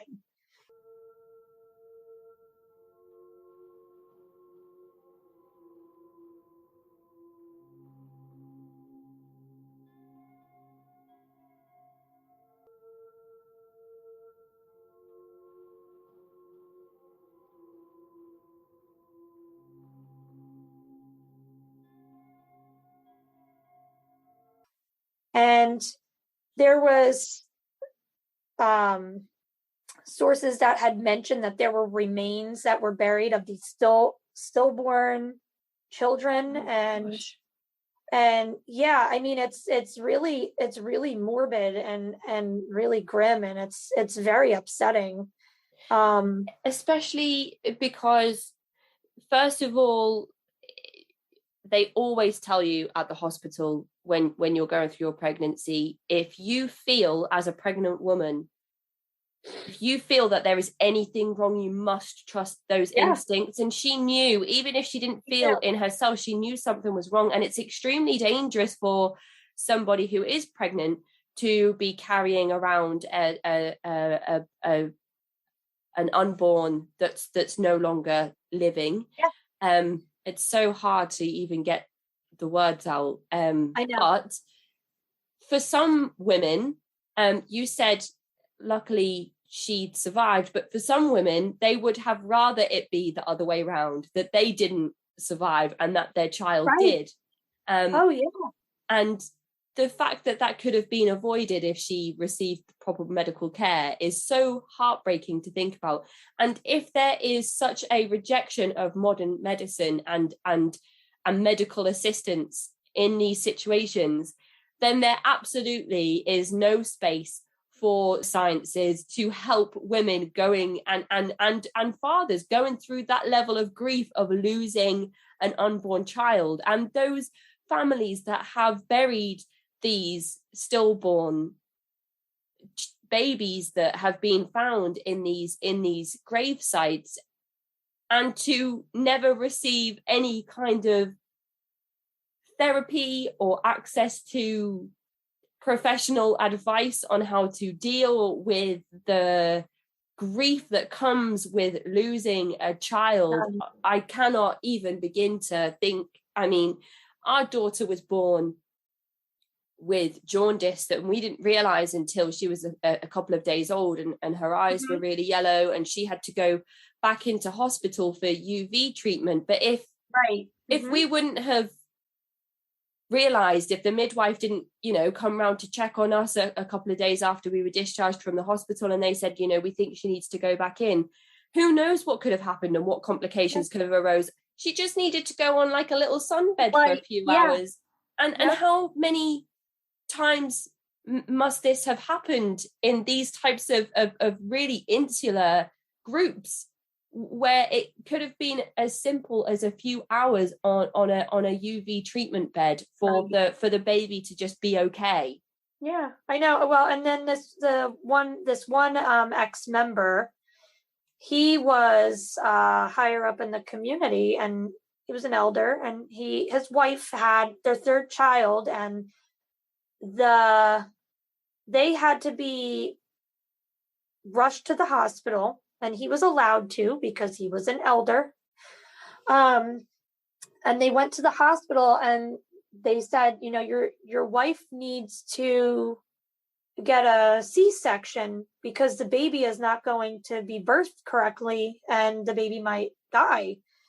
And they said, well, we're not going to do that, because if God put the baby there the way that it should be, and it needs to be birthed the way that God intended, and if the baby doesn't survive, that was God's will.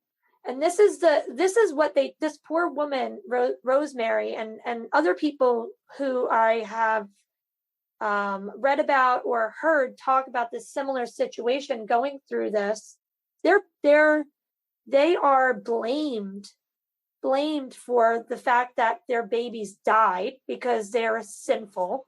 Goodness, and so they're blamed for the death of their children, and that they need to get right with God, because God will never bless them with children unless they get that sin out of their life. And something caused that baby to die within her because she was sinful, and that's God's justice. Oh my gosh, that's hideous. On top of the grief that the family must already be feeling around the death, and then to have that blame put on the mother. And the father too, but the fathers are also blamed too. And it's it's extremely awful to hear stories like that, because I had postpartum depression, I had prenatal depression, and my babies were fine, and I just still had it, right? But then I developed preeclampsia with my third child, and I had to be monitored every day, and I had to deliver her early because it could have killed me and it could have killed her.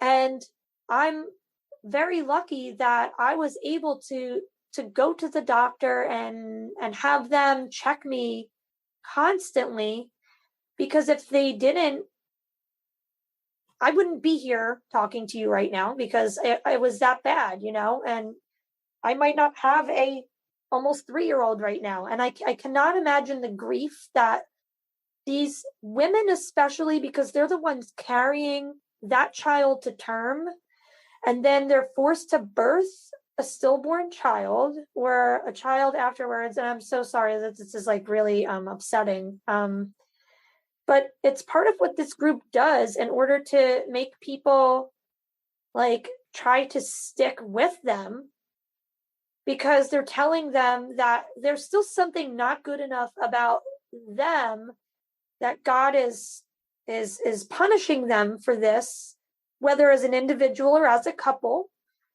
and that they need to make it right. And the only way you can make it right, which is like the tenet of like their core beliefs, is that you can't even be out in the outside world going to a church. This is the only true church that you can belong to, this community. So if you're not even right within the community, God is punishing you for that. And he's showing you right here.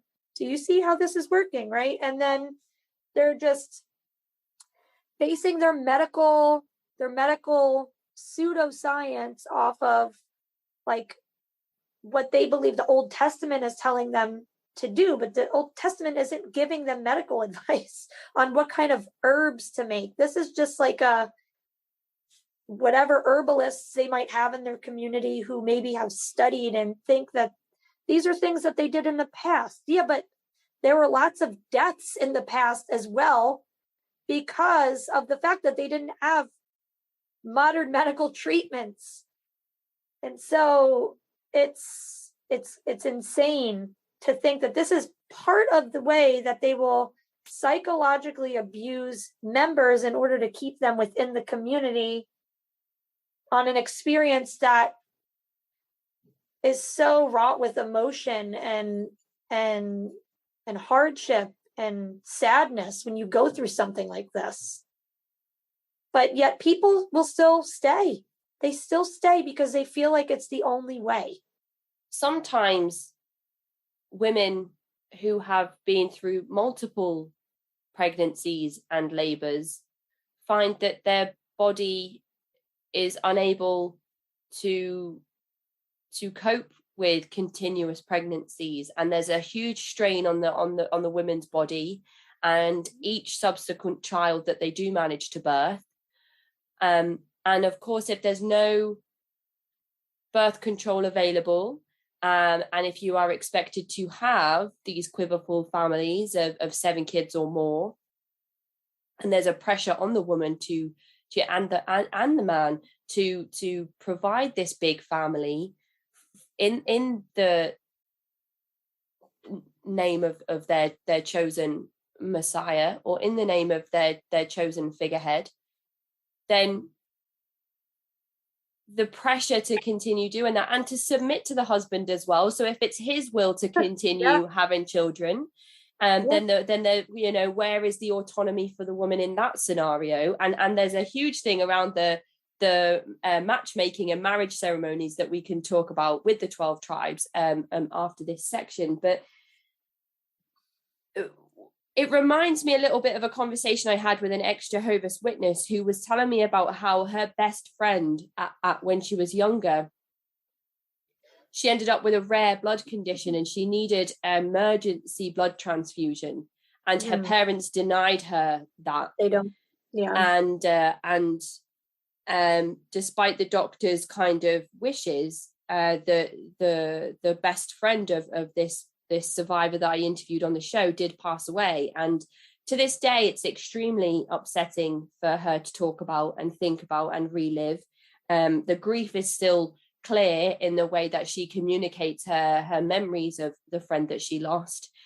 But then, as you mentioned, there was an elder whose child needed a transfusion, and they got the child the transfusion, and there were no repercussions for that decision, and the child grew up to be happy and healthy, and rightly so, if there is access to modern medicine in the way that we have access to modern medicine, because we're talking from a very privileged position that we can, because there are parts of the world where people don't have access to clean water or sanitary towels or toothpaste and toothbrushes.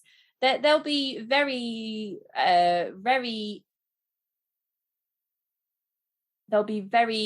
remote parts of the world where they've probably never even seen medical medical equipment or know what a trained doctor looks like, because they're very remote and tribal parts of the world that we in the Western world haven't explored too much, and probably also rightly so. So we are talking from a very privileged position, especially me over here in the UK with the NHS, because I had extreme hyperemesis during my pregnancy. I was in hospital multiple times with both pregnancies on a drip for hydration. I was just sick all day, every day for 9 months straight. And I never paid. I mean, I pay my taxes, but I never got a bill for any of that treatment. And even for a year after you have a child, you have a maternity exemption certificate. So if you need any prescriptions, if you need any dental work, you still don't get a bill for any of that for up to a year after you have a child. So if I would have had to have had an emergency C-section or any type of pain relief or any stitches or anything like that, I would not have paid for any of that. If I decided to stay an extra night in the hospital, or if I decided for my partner to be with me for the time that we stayed in the hospital with our newborn, we wouldn't have had to pay for an extra bed for him. We wouldn't have had to pay. We didn't pay for my meals. We didn't pay for any treatment that I needed. And some of the stories around women that have children in the US, it's like $250,000 just to go in for one night and have a pretty straightforward birth, as far as some of the stories that I've heard from friends I have over in America. And for a couple of friends that I have who have had complicated births that have resulted in emergency surgery and hysterectomies, well, I can't even, the astronomical bills that come from the emergency procedures, maybe that's part of it. Maybe that's part of why the modern medicine is rejected in these situations. But coming from a position of privilege where we do have access to modern medicine, and then to reject it because of such strict religious doctrine when it could save lives is And I know that people always say, Casey, you're not religious, you haven't experienced one of these groups, so you can't possibly understand. And it's so easy for you to sit there and say that people should reject everything that they've ever been taught throughout their entire lives.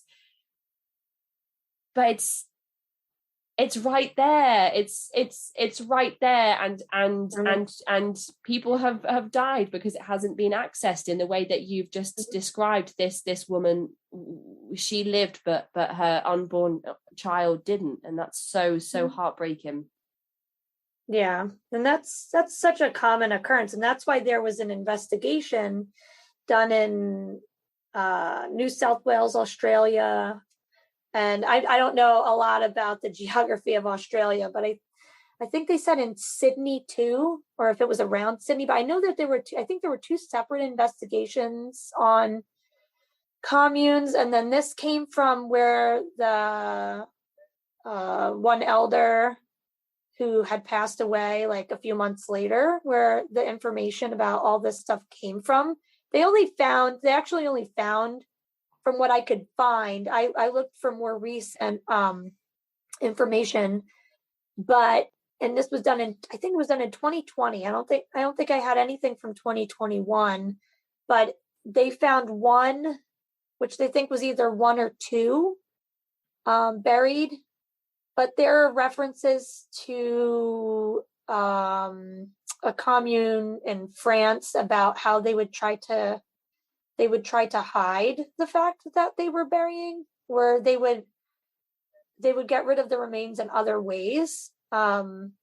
So there may have been way more than these 1 or 2 that were buried that they found. Or did the investigation, were they told to stop and they weren't allowed back on the property again? I don't really know, because there wasn't much more about it except for the fact that they found 2, and then it was like 1 or 2, and then that was it. So a lot of the children that come through the 12 tribes as well, from some of the things that I've seen and read, are undocumented, and there's actually no record of them existing because they're born within the community.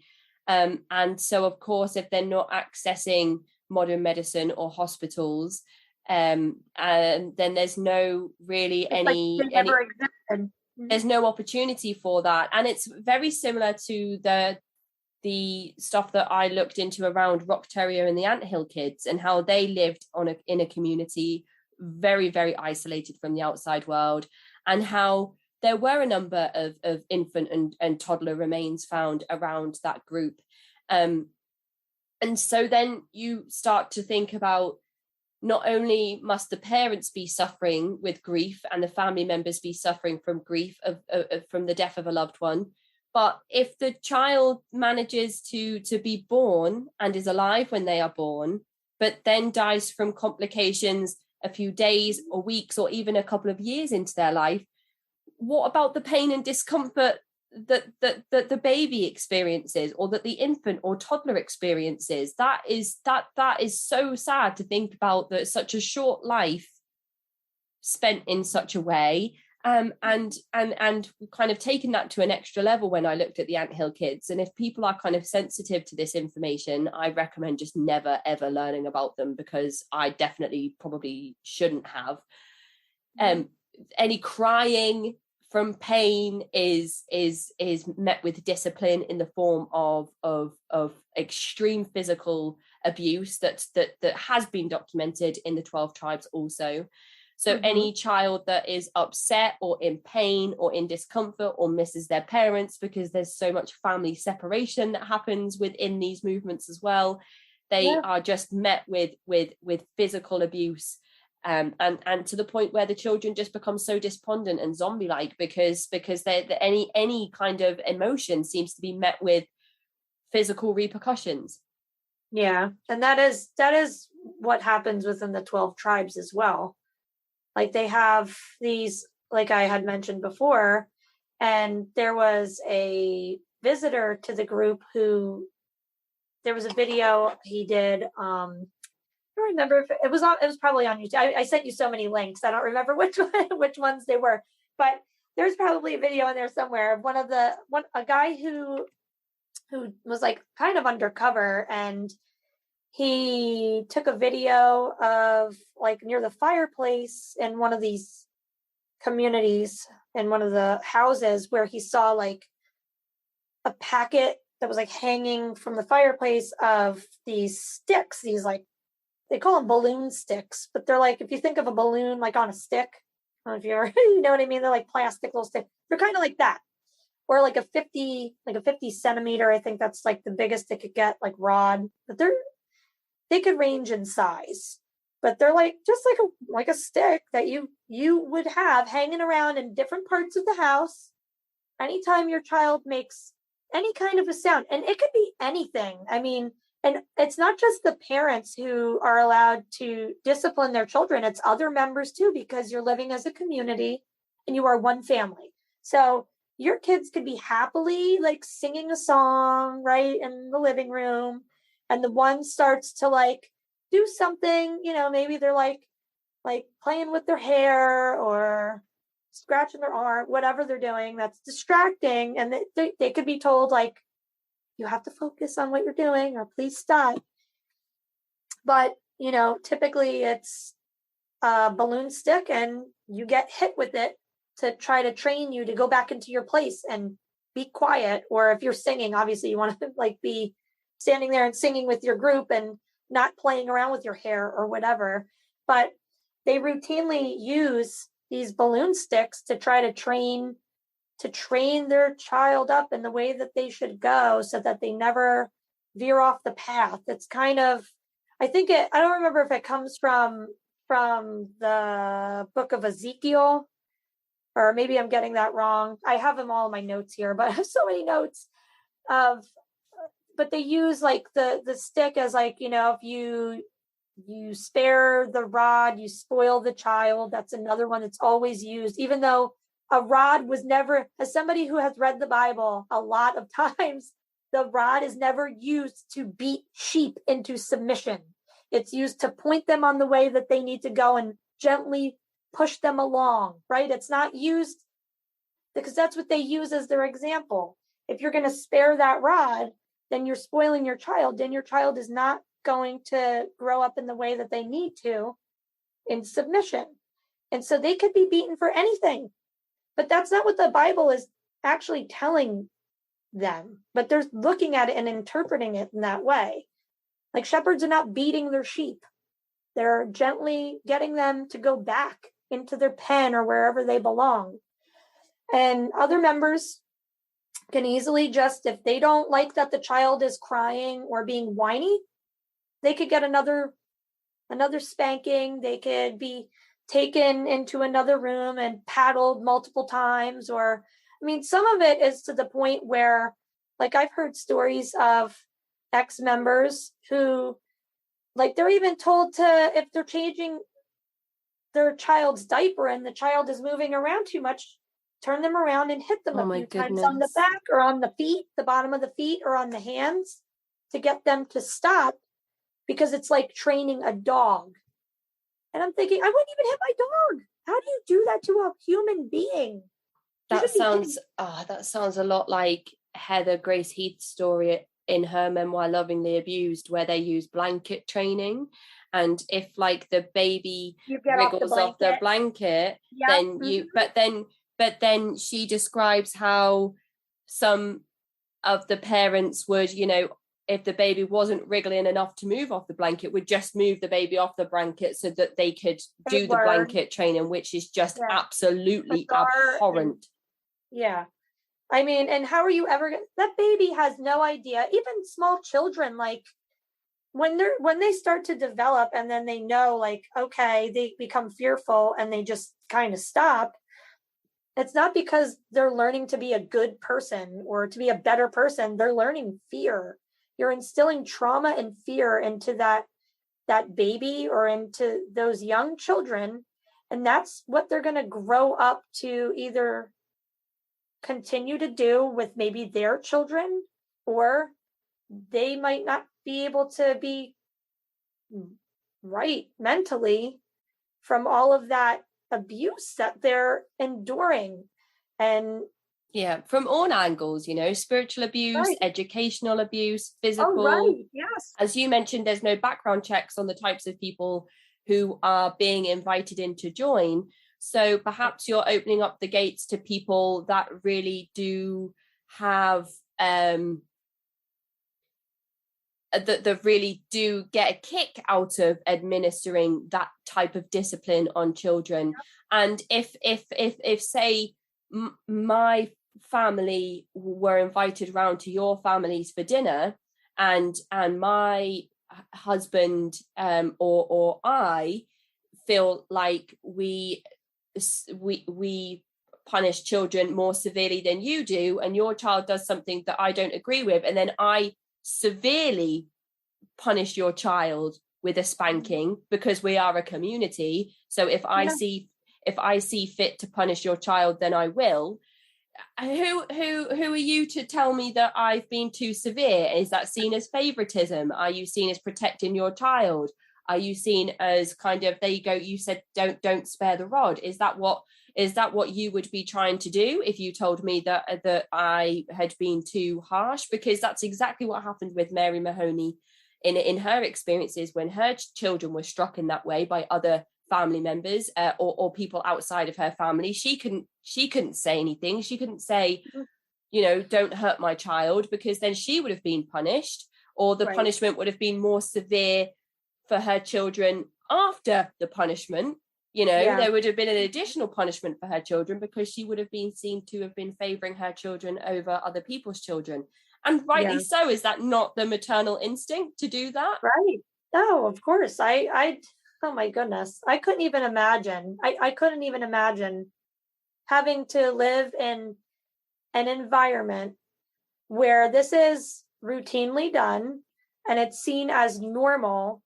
And like, I don't even like when people tell me how I should be raising my kids just by saying it, like, let alone having somebody else mete out abuse towards my children because they think that my children are not being up to their standards of what they think is good.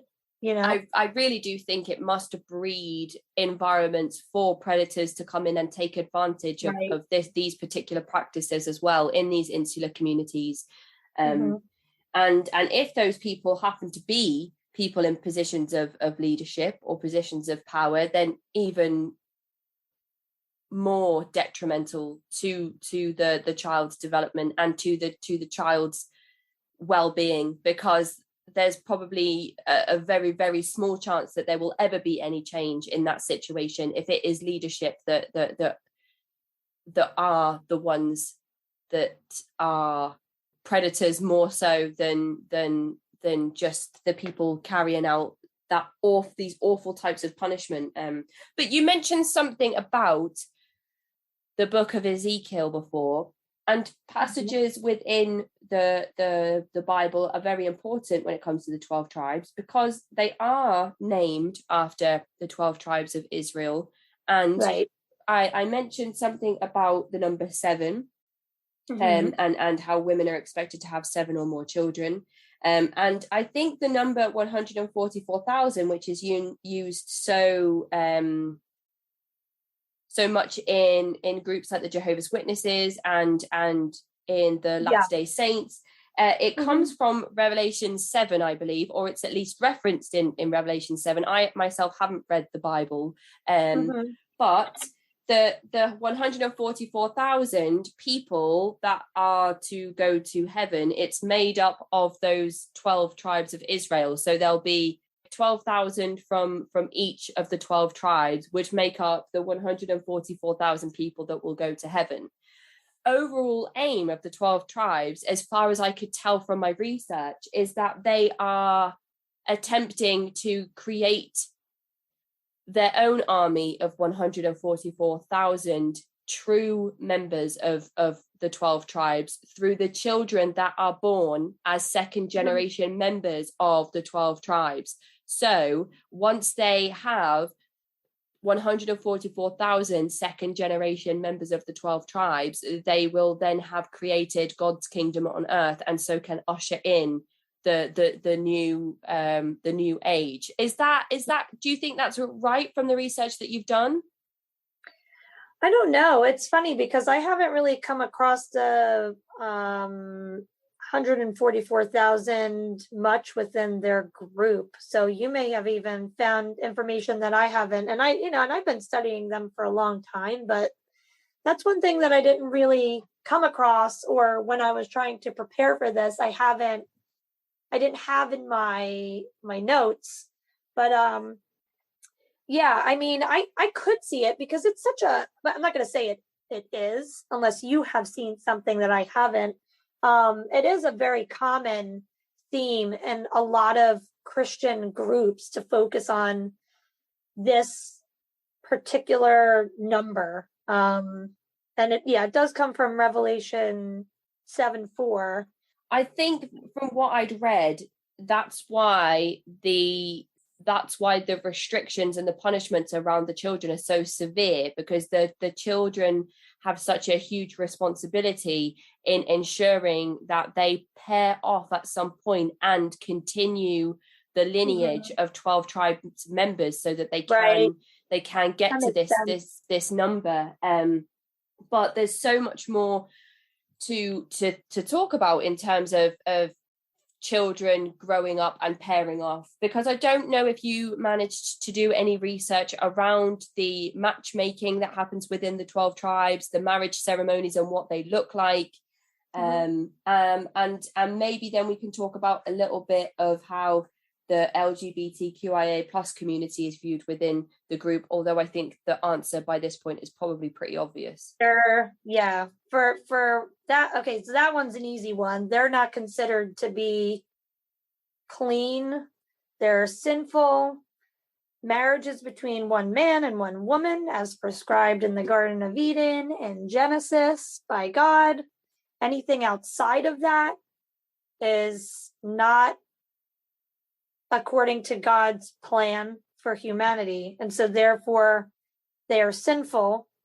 Now, I don't know if they do any kind of like, you know how there are like the reprogramming or those kind of things that are done where conversion therapy or anything. Yes, like that. That's what I was trying to think. I was trying to think of the name of it. Yeah, conversion therapy that is done within groups sometimes that are more traditional, I would say, in their views of biblical interpretation. Because there are Christian groups that are pro LGBT, you know, and so that's obviously not what we're talking about here. So I don't know how they deal with that, because I haven't seen a lot of that by any ex-members but I know that for sure they, based on things that they have written, that shouldn't even exist, right? Like it's man and woman together, that's it.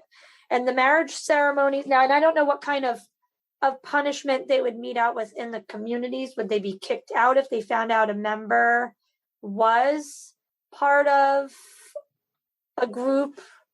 I'm just saying the group because it's easy to just say LGBT. Like, let's say they did find out like a member was gay and they were preaching all this stuff, but the person themselves, they maybe still wanted to be true to who they were, but then they were feeling conflicted, but they didn't do anything to try to get married or to change or to, I don't know if they would, I'm assuming that they would be kicked out of the community or told, or I don't know if they would get any kind of conversion type therapy within the community. But I know that it's not acceptable among the members. Also, the marriage ceremonies are interesting. So you've seen the videos of, like you said, like Midsummer and how the women dress and everything. And you could find marriage ceremonies of 12 Tribes members on YouTube. Like if you just looked it up, you can find them. But they'll do like, sometimes they'll go for a few days of celebrations. They will, or it might just be one day. And the entire community gets involved. And they have these large, like, choreographed dances and stuff that act out different scenes from the Bible. And they use, like, they don't use a lot of props really, but they might dress a little bit different just in order to act out scenes from the Bible. They play a lot of music. They make their own instruments and they play all their own instruments, and they learn how to play their instruments for this ceremony. They also, like, the woman and the man sing a song to each other or multiple songs to each other. The parents, I don't remember if it's both sides or if just the woman's side says, like, that the father is giving his daughter away to the husband, and that now I'm giving her for you to watch over and for her to submit to you or to take care of her, or whatever wording they use. And it's a very long ceremony, and they might include some messianic tradition into the way like they lift people up on chairs or whatever within their ceremonies, or their dances are sort of messianic in nature. I don't know. Their wedding ceremonies are very interesting. And then when the woman sings a song, like she'll sing a song to the husband that's about him and her love for him, but then it also includes a lot of like biblical references about how, and I'm just taking from one example. I'm not sure how all the songs are because they're all different. Everybody does their own thing within each community. But like one in particular, the woman was on her like knees looking up to him, and she's singing about like how he's going to like rule over her. And it was very bizarre. I'm not trying to laugh about it, but it's just, to me, it's just bizarre because like I don't view the world in that way. So it's like, aren't you supposed to be just standing up and looking each other in the eye? But they don't believe that they're truly equal in that sense, right? So I think if we've watched the same video, it might have been in one of the links you sent me. The woman explains before her wedding ceremony or after her wedding ceremony that she's not actually really seen as an individual. She's kind of used as a metaphor for her love for Jesus, or she is used as a symbol throughout her marriage ceremony, and instead of actually seen as the bride of the groom. And that was really interesting to me. And also there's a lot of matchmaking that takes place, which insinuates arranged marriages and how the woman doesn't actually have a lot of say around who she ends up married to. Yeah, I think it depends. Like I had mentioned many times, the elders, like they're the ones that could make the decision, right? If they may want like their children to make that decision on their own. Like they look like they might be in love, or they look like they would be a good match, but let's let them see if it works for them. Like there are some people that are able to make mention, if you are like from the lay people, that you're interested in this particular person and that you might like to marry them. But I think it's mostly the men who would have the say in that, not necessarily the women. But I mean, you might have a couple that really does truly love each other and they do get married, but there is a lot of arranging of marriages that happen within the community, just maybe based on like the level of hierarchy that is within the church. So, which if it's the pressure coming from other family members or other members within the community, is unfortunate for the husband and the wife, for both parties involved. If it's the man, much like in an interview I did recently about a group called Kwasi Ubuntu that started over in South Africa, it's the man will go up to the woman and say, I would like to marry you. God has shown me a vision where we get married. And the woman is supposed to go away and think about it for a couple of days before she makes a decision. But there's already a lot of pressure from leadership and governing bodies to come back and say yes to that proposal, especially if the woman is above the age of 18, because the pressure to get married young and have children young within the group is pretty strong. So there's two ways to look at it, and I'm sure that, and I'm not sure that we know the answer from kind of being on the outside looking in right now on whether it would, and perhaps both situations have happened or do happen, where the man approaches the woman and says, I'm interested, and there is a pressure to say yes. Maybe it's the woman approaches the man and it's reversed, or perhaps there are other influences that come to matchmake that both the husband and the wife together, whether both of them are willing participants or reluctant in that matchmaking process. And then the ceremony is very different to what we might be used to from traditional Christian wedding ceremonies that we see in traditional church settings. And then something else that you mentioned briefly before that is probably worth talking about, because it's another reason this group often finds itself in the headlines, is because of the racist doctrine that they or the racist rhetoric that they do have within their group, or that there are examples of them using in the past. And not just racist in the sense that in the sense of segregation and desegregation within Christian churches throughout the different generations within America, but also the anti-Semitic language that they have used or still continue to use. So I don't know if you had any examples or if you've done any research further into the language that they've used around race and ethnicity.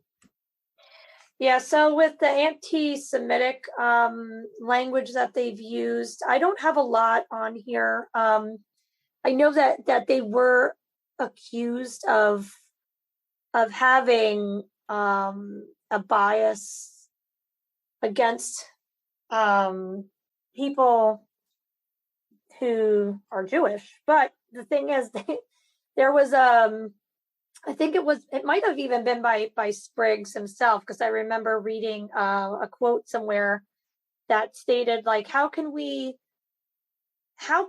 be anti-Semitic? Actually, maybe even on their website, I don't remember, but how could we be anti-Semitic or anti-Jewish when we consider ourselves to be messianic and we follow a lot of the same rituals and traditions that people who are from a Jewish background do, right?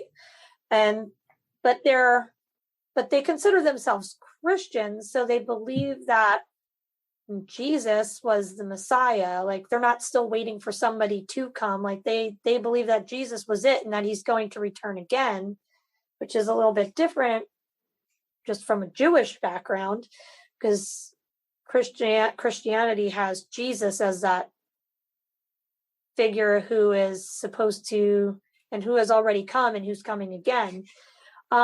So they claim that is something that doesn't really exist within their communities as a teaching that they ascribe to, because they follow teachings that are Jewish in origin. But so, and I don't know about their stance on this particular thing today when it comes to their idea of slavery and civil rights and the Black community.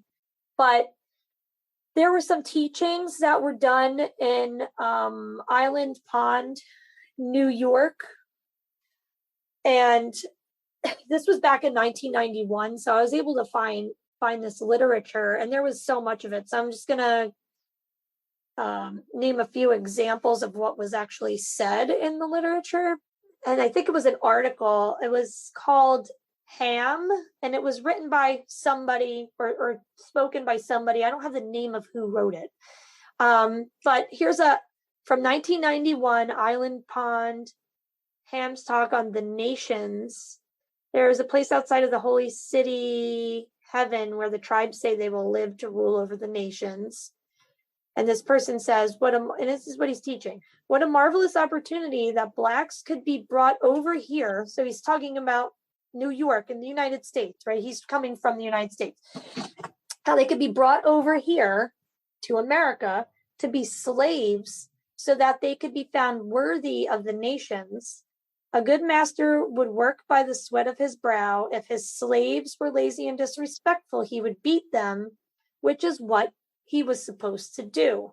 Now, so this comes from like the story of Noah, and Noah had 3 sons, and Ham was the darker son, and he came from Africa. And this whole teaching makes absolutely no sense to me, because Noah's sons were all from the same mother, right? That apparently Ham was darker and he was to like rule over Africa and he was from Africa, but then the other two went their own different ways. And they weren't sinful like Ham, but how Ham's children were cursed from Africa and they were lucky to now be able to like gain back this status that they could be worthy of the nations. This was another like a quote that was taken from it. They would be worthy of the nations, that they could work on the land and gain their value back, because whites and Noah's other sons were white and they had the power to rule over them. They stated that civil rights was of the world and it messed up the established social order between black and white. And if slaves were mistreated, it was their fault of the slave, like it was the fault of the slave. It was Ham had, it was all because of Ham. For 4,000 years, Israel had slaves. Okay, Ham was a slave. He was black to Shem, the whites. So these are like two separate groups. Like I said, which made no sense at all because they're all from the same parent, but they're, for some reason, they're the ones slaves because they're darker and from Africa and the other ones aren't. It's interesting that you are, it's kind of what I found in an article from The Guardian written in the year 2000, so a while ago now. Okay. From somebody called Jeevan Vasaja. And what they've written is kind of in keeping with what you've said. It says a Christian fundamentalist religious movement, which describes Jews as murderers, is using rock festivals, including Glastonbury and Reading, which are two huge festivals over here in the UK, to recruit young people. 12 Tribes, whose 24-hour cafe, The Common Ground, was a popular meeting point at this year's Glastonbury Festival, handed out literature blaming Jewish people for the death of Jesus. One article says, "Murder is the very crime which the Jews are still cursed for." It goes on to speak of the Jews' responsibility for the Messiah's crucifixion. So from what you've said there about the condemnation of certain people within the Bible translates still today, or at least in 2000, with the message that the 12 tribes were proselytizing to potential new recruits or potential new conversions when they go on their recruitment sprees to places like festivals, touring rock bands, and all of that stuff that we've already discussed around the cafe work and everything. Yeah, and actually I found out about, so I like I said, and I remember hearing about them being like anti-Semitic, but I never like really read articles on it. I just read, I think it was Spriggs' response or one of the elders' response to the fact that they are not, because they follow all of these traditions and everything. But then that person that I was friends with and a coworker with at the health food store that I worked at when I originally found out about them, she was like, yeah, these people are like very racist. And basically what I was saying is that like when I had mentioned this particular, there was an article or a lesson or a teaching. I found the name of it. It's called the Unraveling the Races of Man. And it goes in, this was the 1991, because I have two different dates here. So they were taught at different times, different months of the year. They actually have date stamps on them. But they're teaching, this person is teaching in the 90s, and now I don't know what their view on it is today, because I haven't seen anything about it today, but that their view, or at least this particular person's view in teaching, was that the descendants of Ham and the descendants of Ham from the Old Testament, Noah's son, were cursed by God. And so they needed to submit to their slave masters, who were the whites.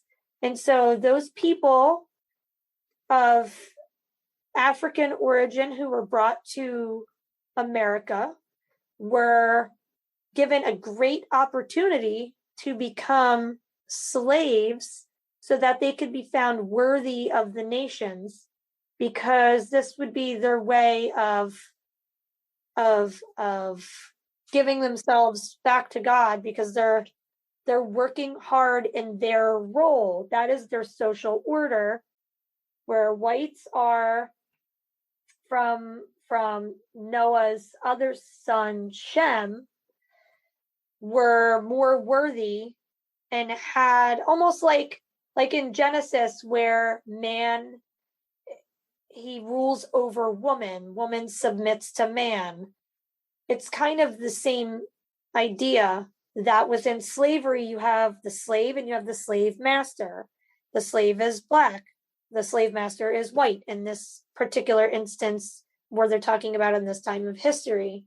And so the slave master has every rule, every right to rule over the slave, who is Black African, who was taken over here for purposes of slavery for the white man, because that's the social order that God had given and shown us in the Old Testament by his teachings in the Old Testament. So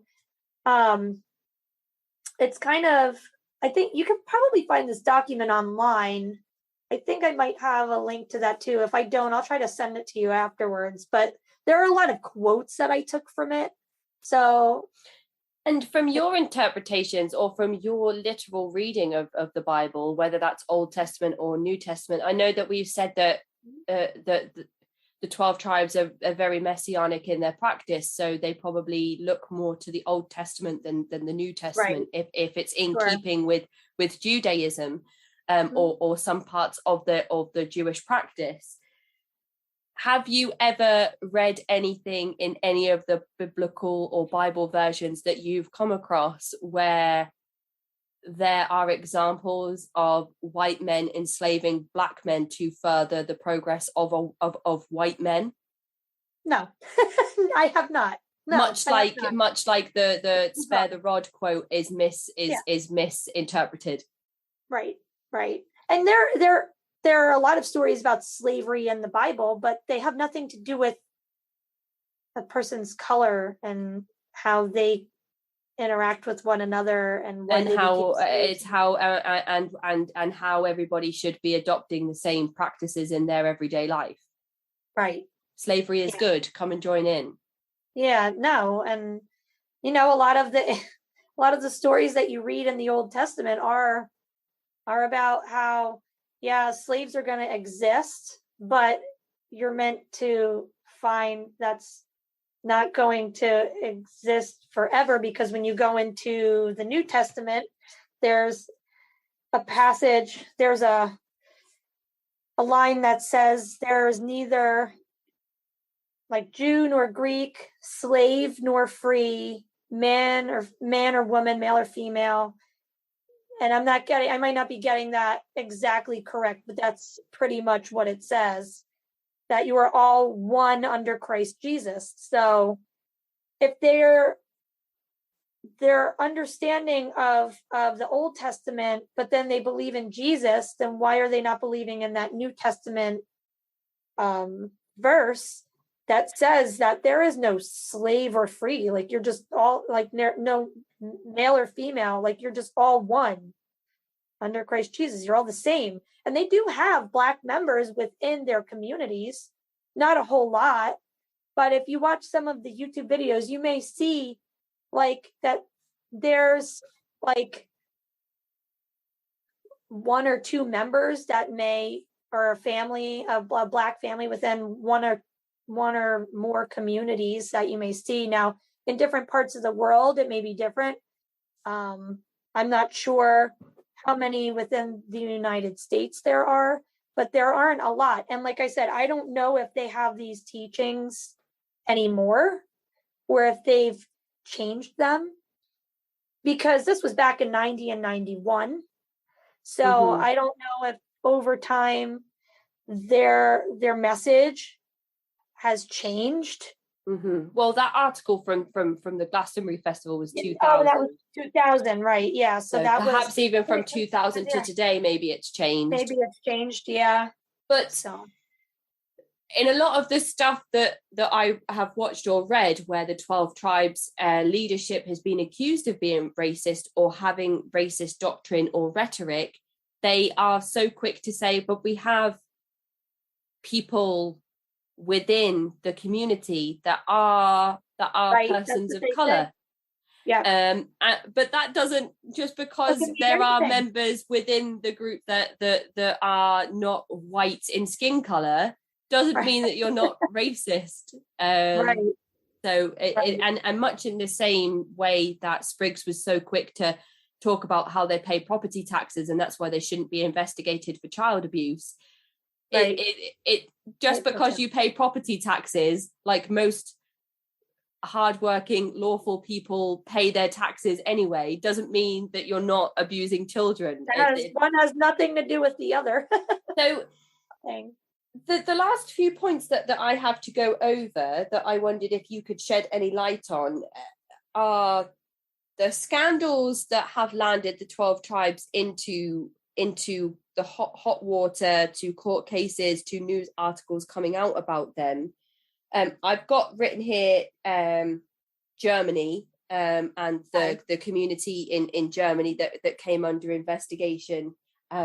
So they upped and left and moved over to the Czech Republic because the child labour laws are less severe, or the child labour laws are lacking in the Czech Republic. So they kind of just upped and rebranded. So I didn't know if you had any more information about that particular incident. And then there was the recent fire that we mentioned at the start of the episode that has been linked back to the 12 tribes and one particular community that has been accused of having a hand in causing that fire. And anything else that you think might be notable to mention before we end our episode today? Yeah, so I could start off with the Germany. Like, I don't have a lot of information about Germany. I just know in 2013, there was a police raid and it removed 40 children from the community after there was some undercover footage captured of repeated child abuse. But then the children were returned, I think. And then I never read any more about that particular story. There's another one that goes back to 1984. So this is a little bit older, and then I'll bring the most recent one up. This is really short, but in Island Pond, New York, which is the same place where I was telling you about the more racist teachings that happened in 91, there were some police that were carrying affidavits reporting child beatings of 100. So 112 children were taken from their home by the police because the police confiscated a lot of rods that were found around the home that were used for punishment of the children. But because the judge wasn't ruling on that particular child abuse, they declared that the search was illegal and they released the children back to the community. So, right. And I don't know what happened after that. I think it was just done. But then there was that, particular Marshall Fire that actually I have family that lives like not that far away from there, which is so crazy. So the Marshall Fire at El Dorado Springs Drive, firefighters were called to a trash fire that was being burned on the 12 Tribes compound days before that actual huge fire took place. And this was more recent. So this is the most recent, I think, controversy that there has been concerning this group. But the trash burning in the area that they are in was considered legal. But because it was so dry and windy that day, it probably wasn't the best time to be burning your trash or whatever they were burning. And a passerby that was driving, like just driving by the area, took video footage of it and sent it to the police saying, like, you might want to check this out because it's really dry and windy out. And there was this like crazy fire going on. And this was on, I think it was like left unattended on Christmas Eve. And then there was an investigation done by Mountain View Fire Rescue, and they didn't extinguish the fire because it was considered legal to burn on your property. But in like the county, and I think it was, or no, in Boulder, I don't know if it's the county line or the town line of Boulder, Colorado. I don't know if there's a county of Boulder or if it's just the town.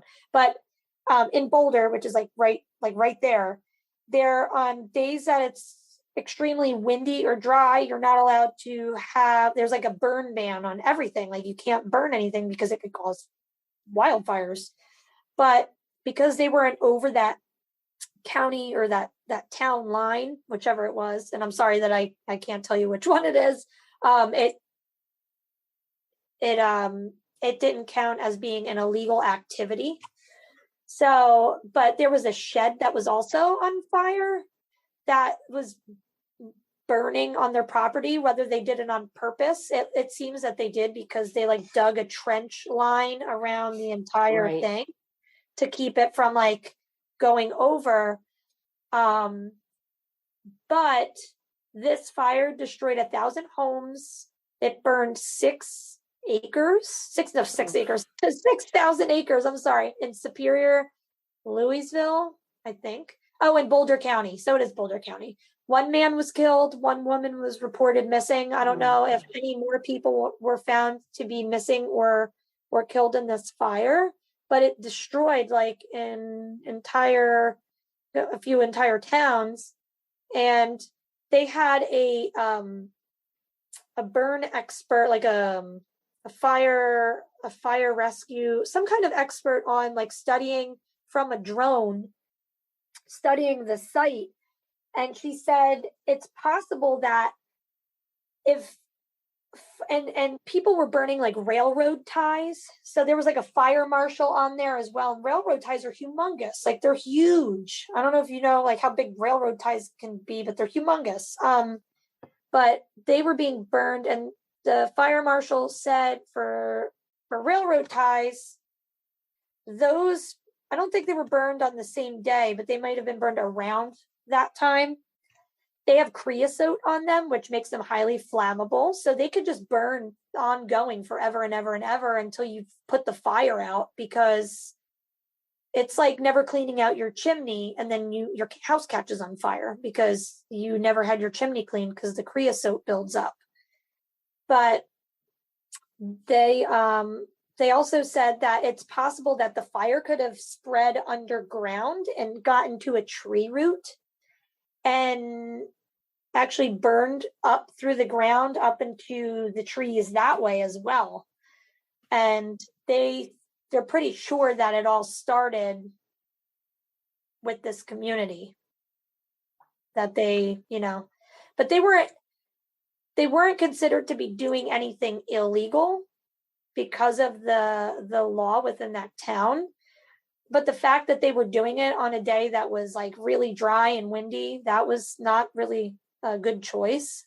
And also they were called to that community many, many times before for other abuses that were done. So there was that. And then there was one more with Zarnecki, who was one of the elders that was under Spriggs, who was, I think it was 2021, January of 2021. He was just in his house, and like doing whatever he was doing in his house. And a 17-year-old boy who was part of the 12 tribes community, because Zarnecki left the community as an elder. He no longer lived with the community and he spoke out against them. And a few months later, he was killed in a fire that was set by 12 tribes member. And the member was charged with murder, improperly interfering with a corpse, and malicious damage by fire. And this was also 2 months after the police launched the investigation into the accusations of the high stillbirths and possible grave sites on the compounds in Australia. This was in Australia. So that's some of the crazy news that came out about these people recently. There's a few things that keep kind of bringing the group back into the public eye. And the fire, I feel like perhaps that could have happened on any homestead or farm or community. Sure. In those kind of conditions or in that environment, if there was a fire on the property, whether it was controlled or not, that kind of spiraled out of control and caused such devastation and tragedy in its wake. And Right. I'm sure that whoever was responsible for lighting the fire that day, or whoever was involved in that event taking place, carries that with them. So I don't think that there was any malicious intent around having the fire on the property that day. No. But it is an example of why the group was brought back into the spotlight of many different media outlets, not just within the US, but around the world, in places where there have been court cases and legal issues surrounding the group. And of course, with every headline that comes out, there'll be all of the other things that come with it, much like the Glastonbury article we were reading before about how the propaganda was being spread around the festival.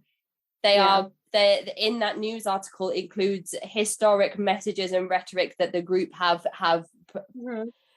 been known to spread throughout the world before that Glastonbury festival. So every time the group re-enters the headlines, it brings with it all of the historic court cases and problematic issues that the group have become known for. And I don't think that's necessarily a bad thing, because all of the information, as long as it is factual and accurate, that is brought into the public attention, means that we can better equip ourselves and understand things and know what a yellow deli is, and who might be serving us if we decide to go in there and eat.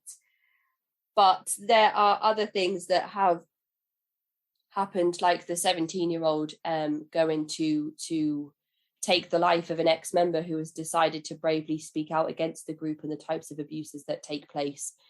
Somebody that may have been able to provide key evidence in court cases that go to, or legal cases that go to look at the high rates of stillborn or unborn babies, and unmarked grave sites that have found to that are later found to belong to other unborn babies or young babies that didn't live to grow into adulthood.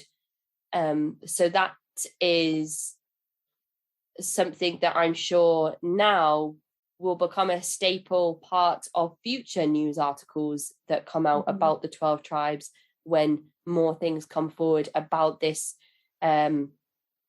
practicing child abuse that takes place within the high demand religious group. Hopefully, as more and more people manage to find their way out and less people find their way in, but maybe that's just me having wishful thinking. So as we mentioned before, we will list all of the sources that we have used today in this episode, so that people can go and corroborate anything that we've said, because we're coming at it from an outside perspective, not from a lived experience or survivor story like we often do on the show.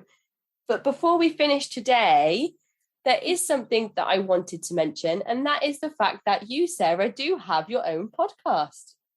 I do. It might not be as good as yours. It's just started. I'm just doing it for fun. It's more of a history-based podcast, and I have another one coming out too that's unlike sort of like Crunchy, not related to 12 Tribes Crunchy Hippie, but like Crunchy Hippie kind of like home related lifestyle stuff, which I'm in the process of making the first episode, and I don't have a name for it yet. So maybe later on that could come. But my podcast that I'm working on right now, it's called The Varieties of History. And you could get it on Spotify. And I think you could just go on to Anchor FM. I'm really bad with this. AnchorFM.com and maybe find it on there. And I'm on Facebook at The Varieties of History. So I'm on Pinterest too. I don't do Instagram. I don't do Twitter. I haven't started YouTube yet.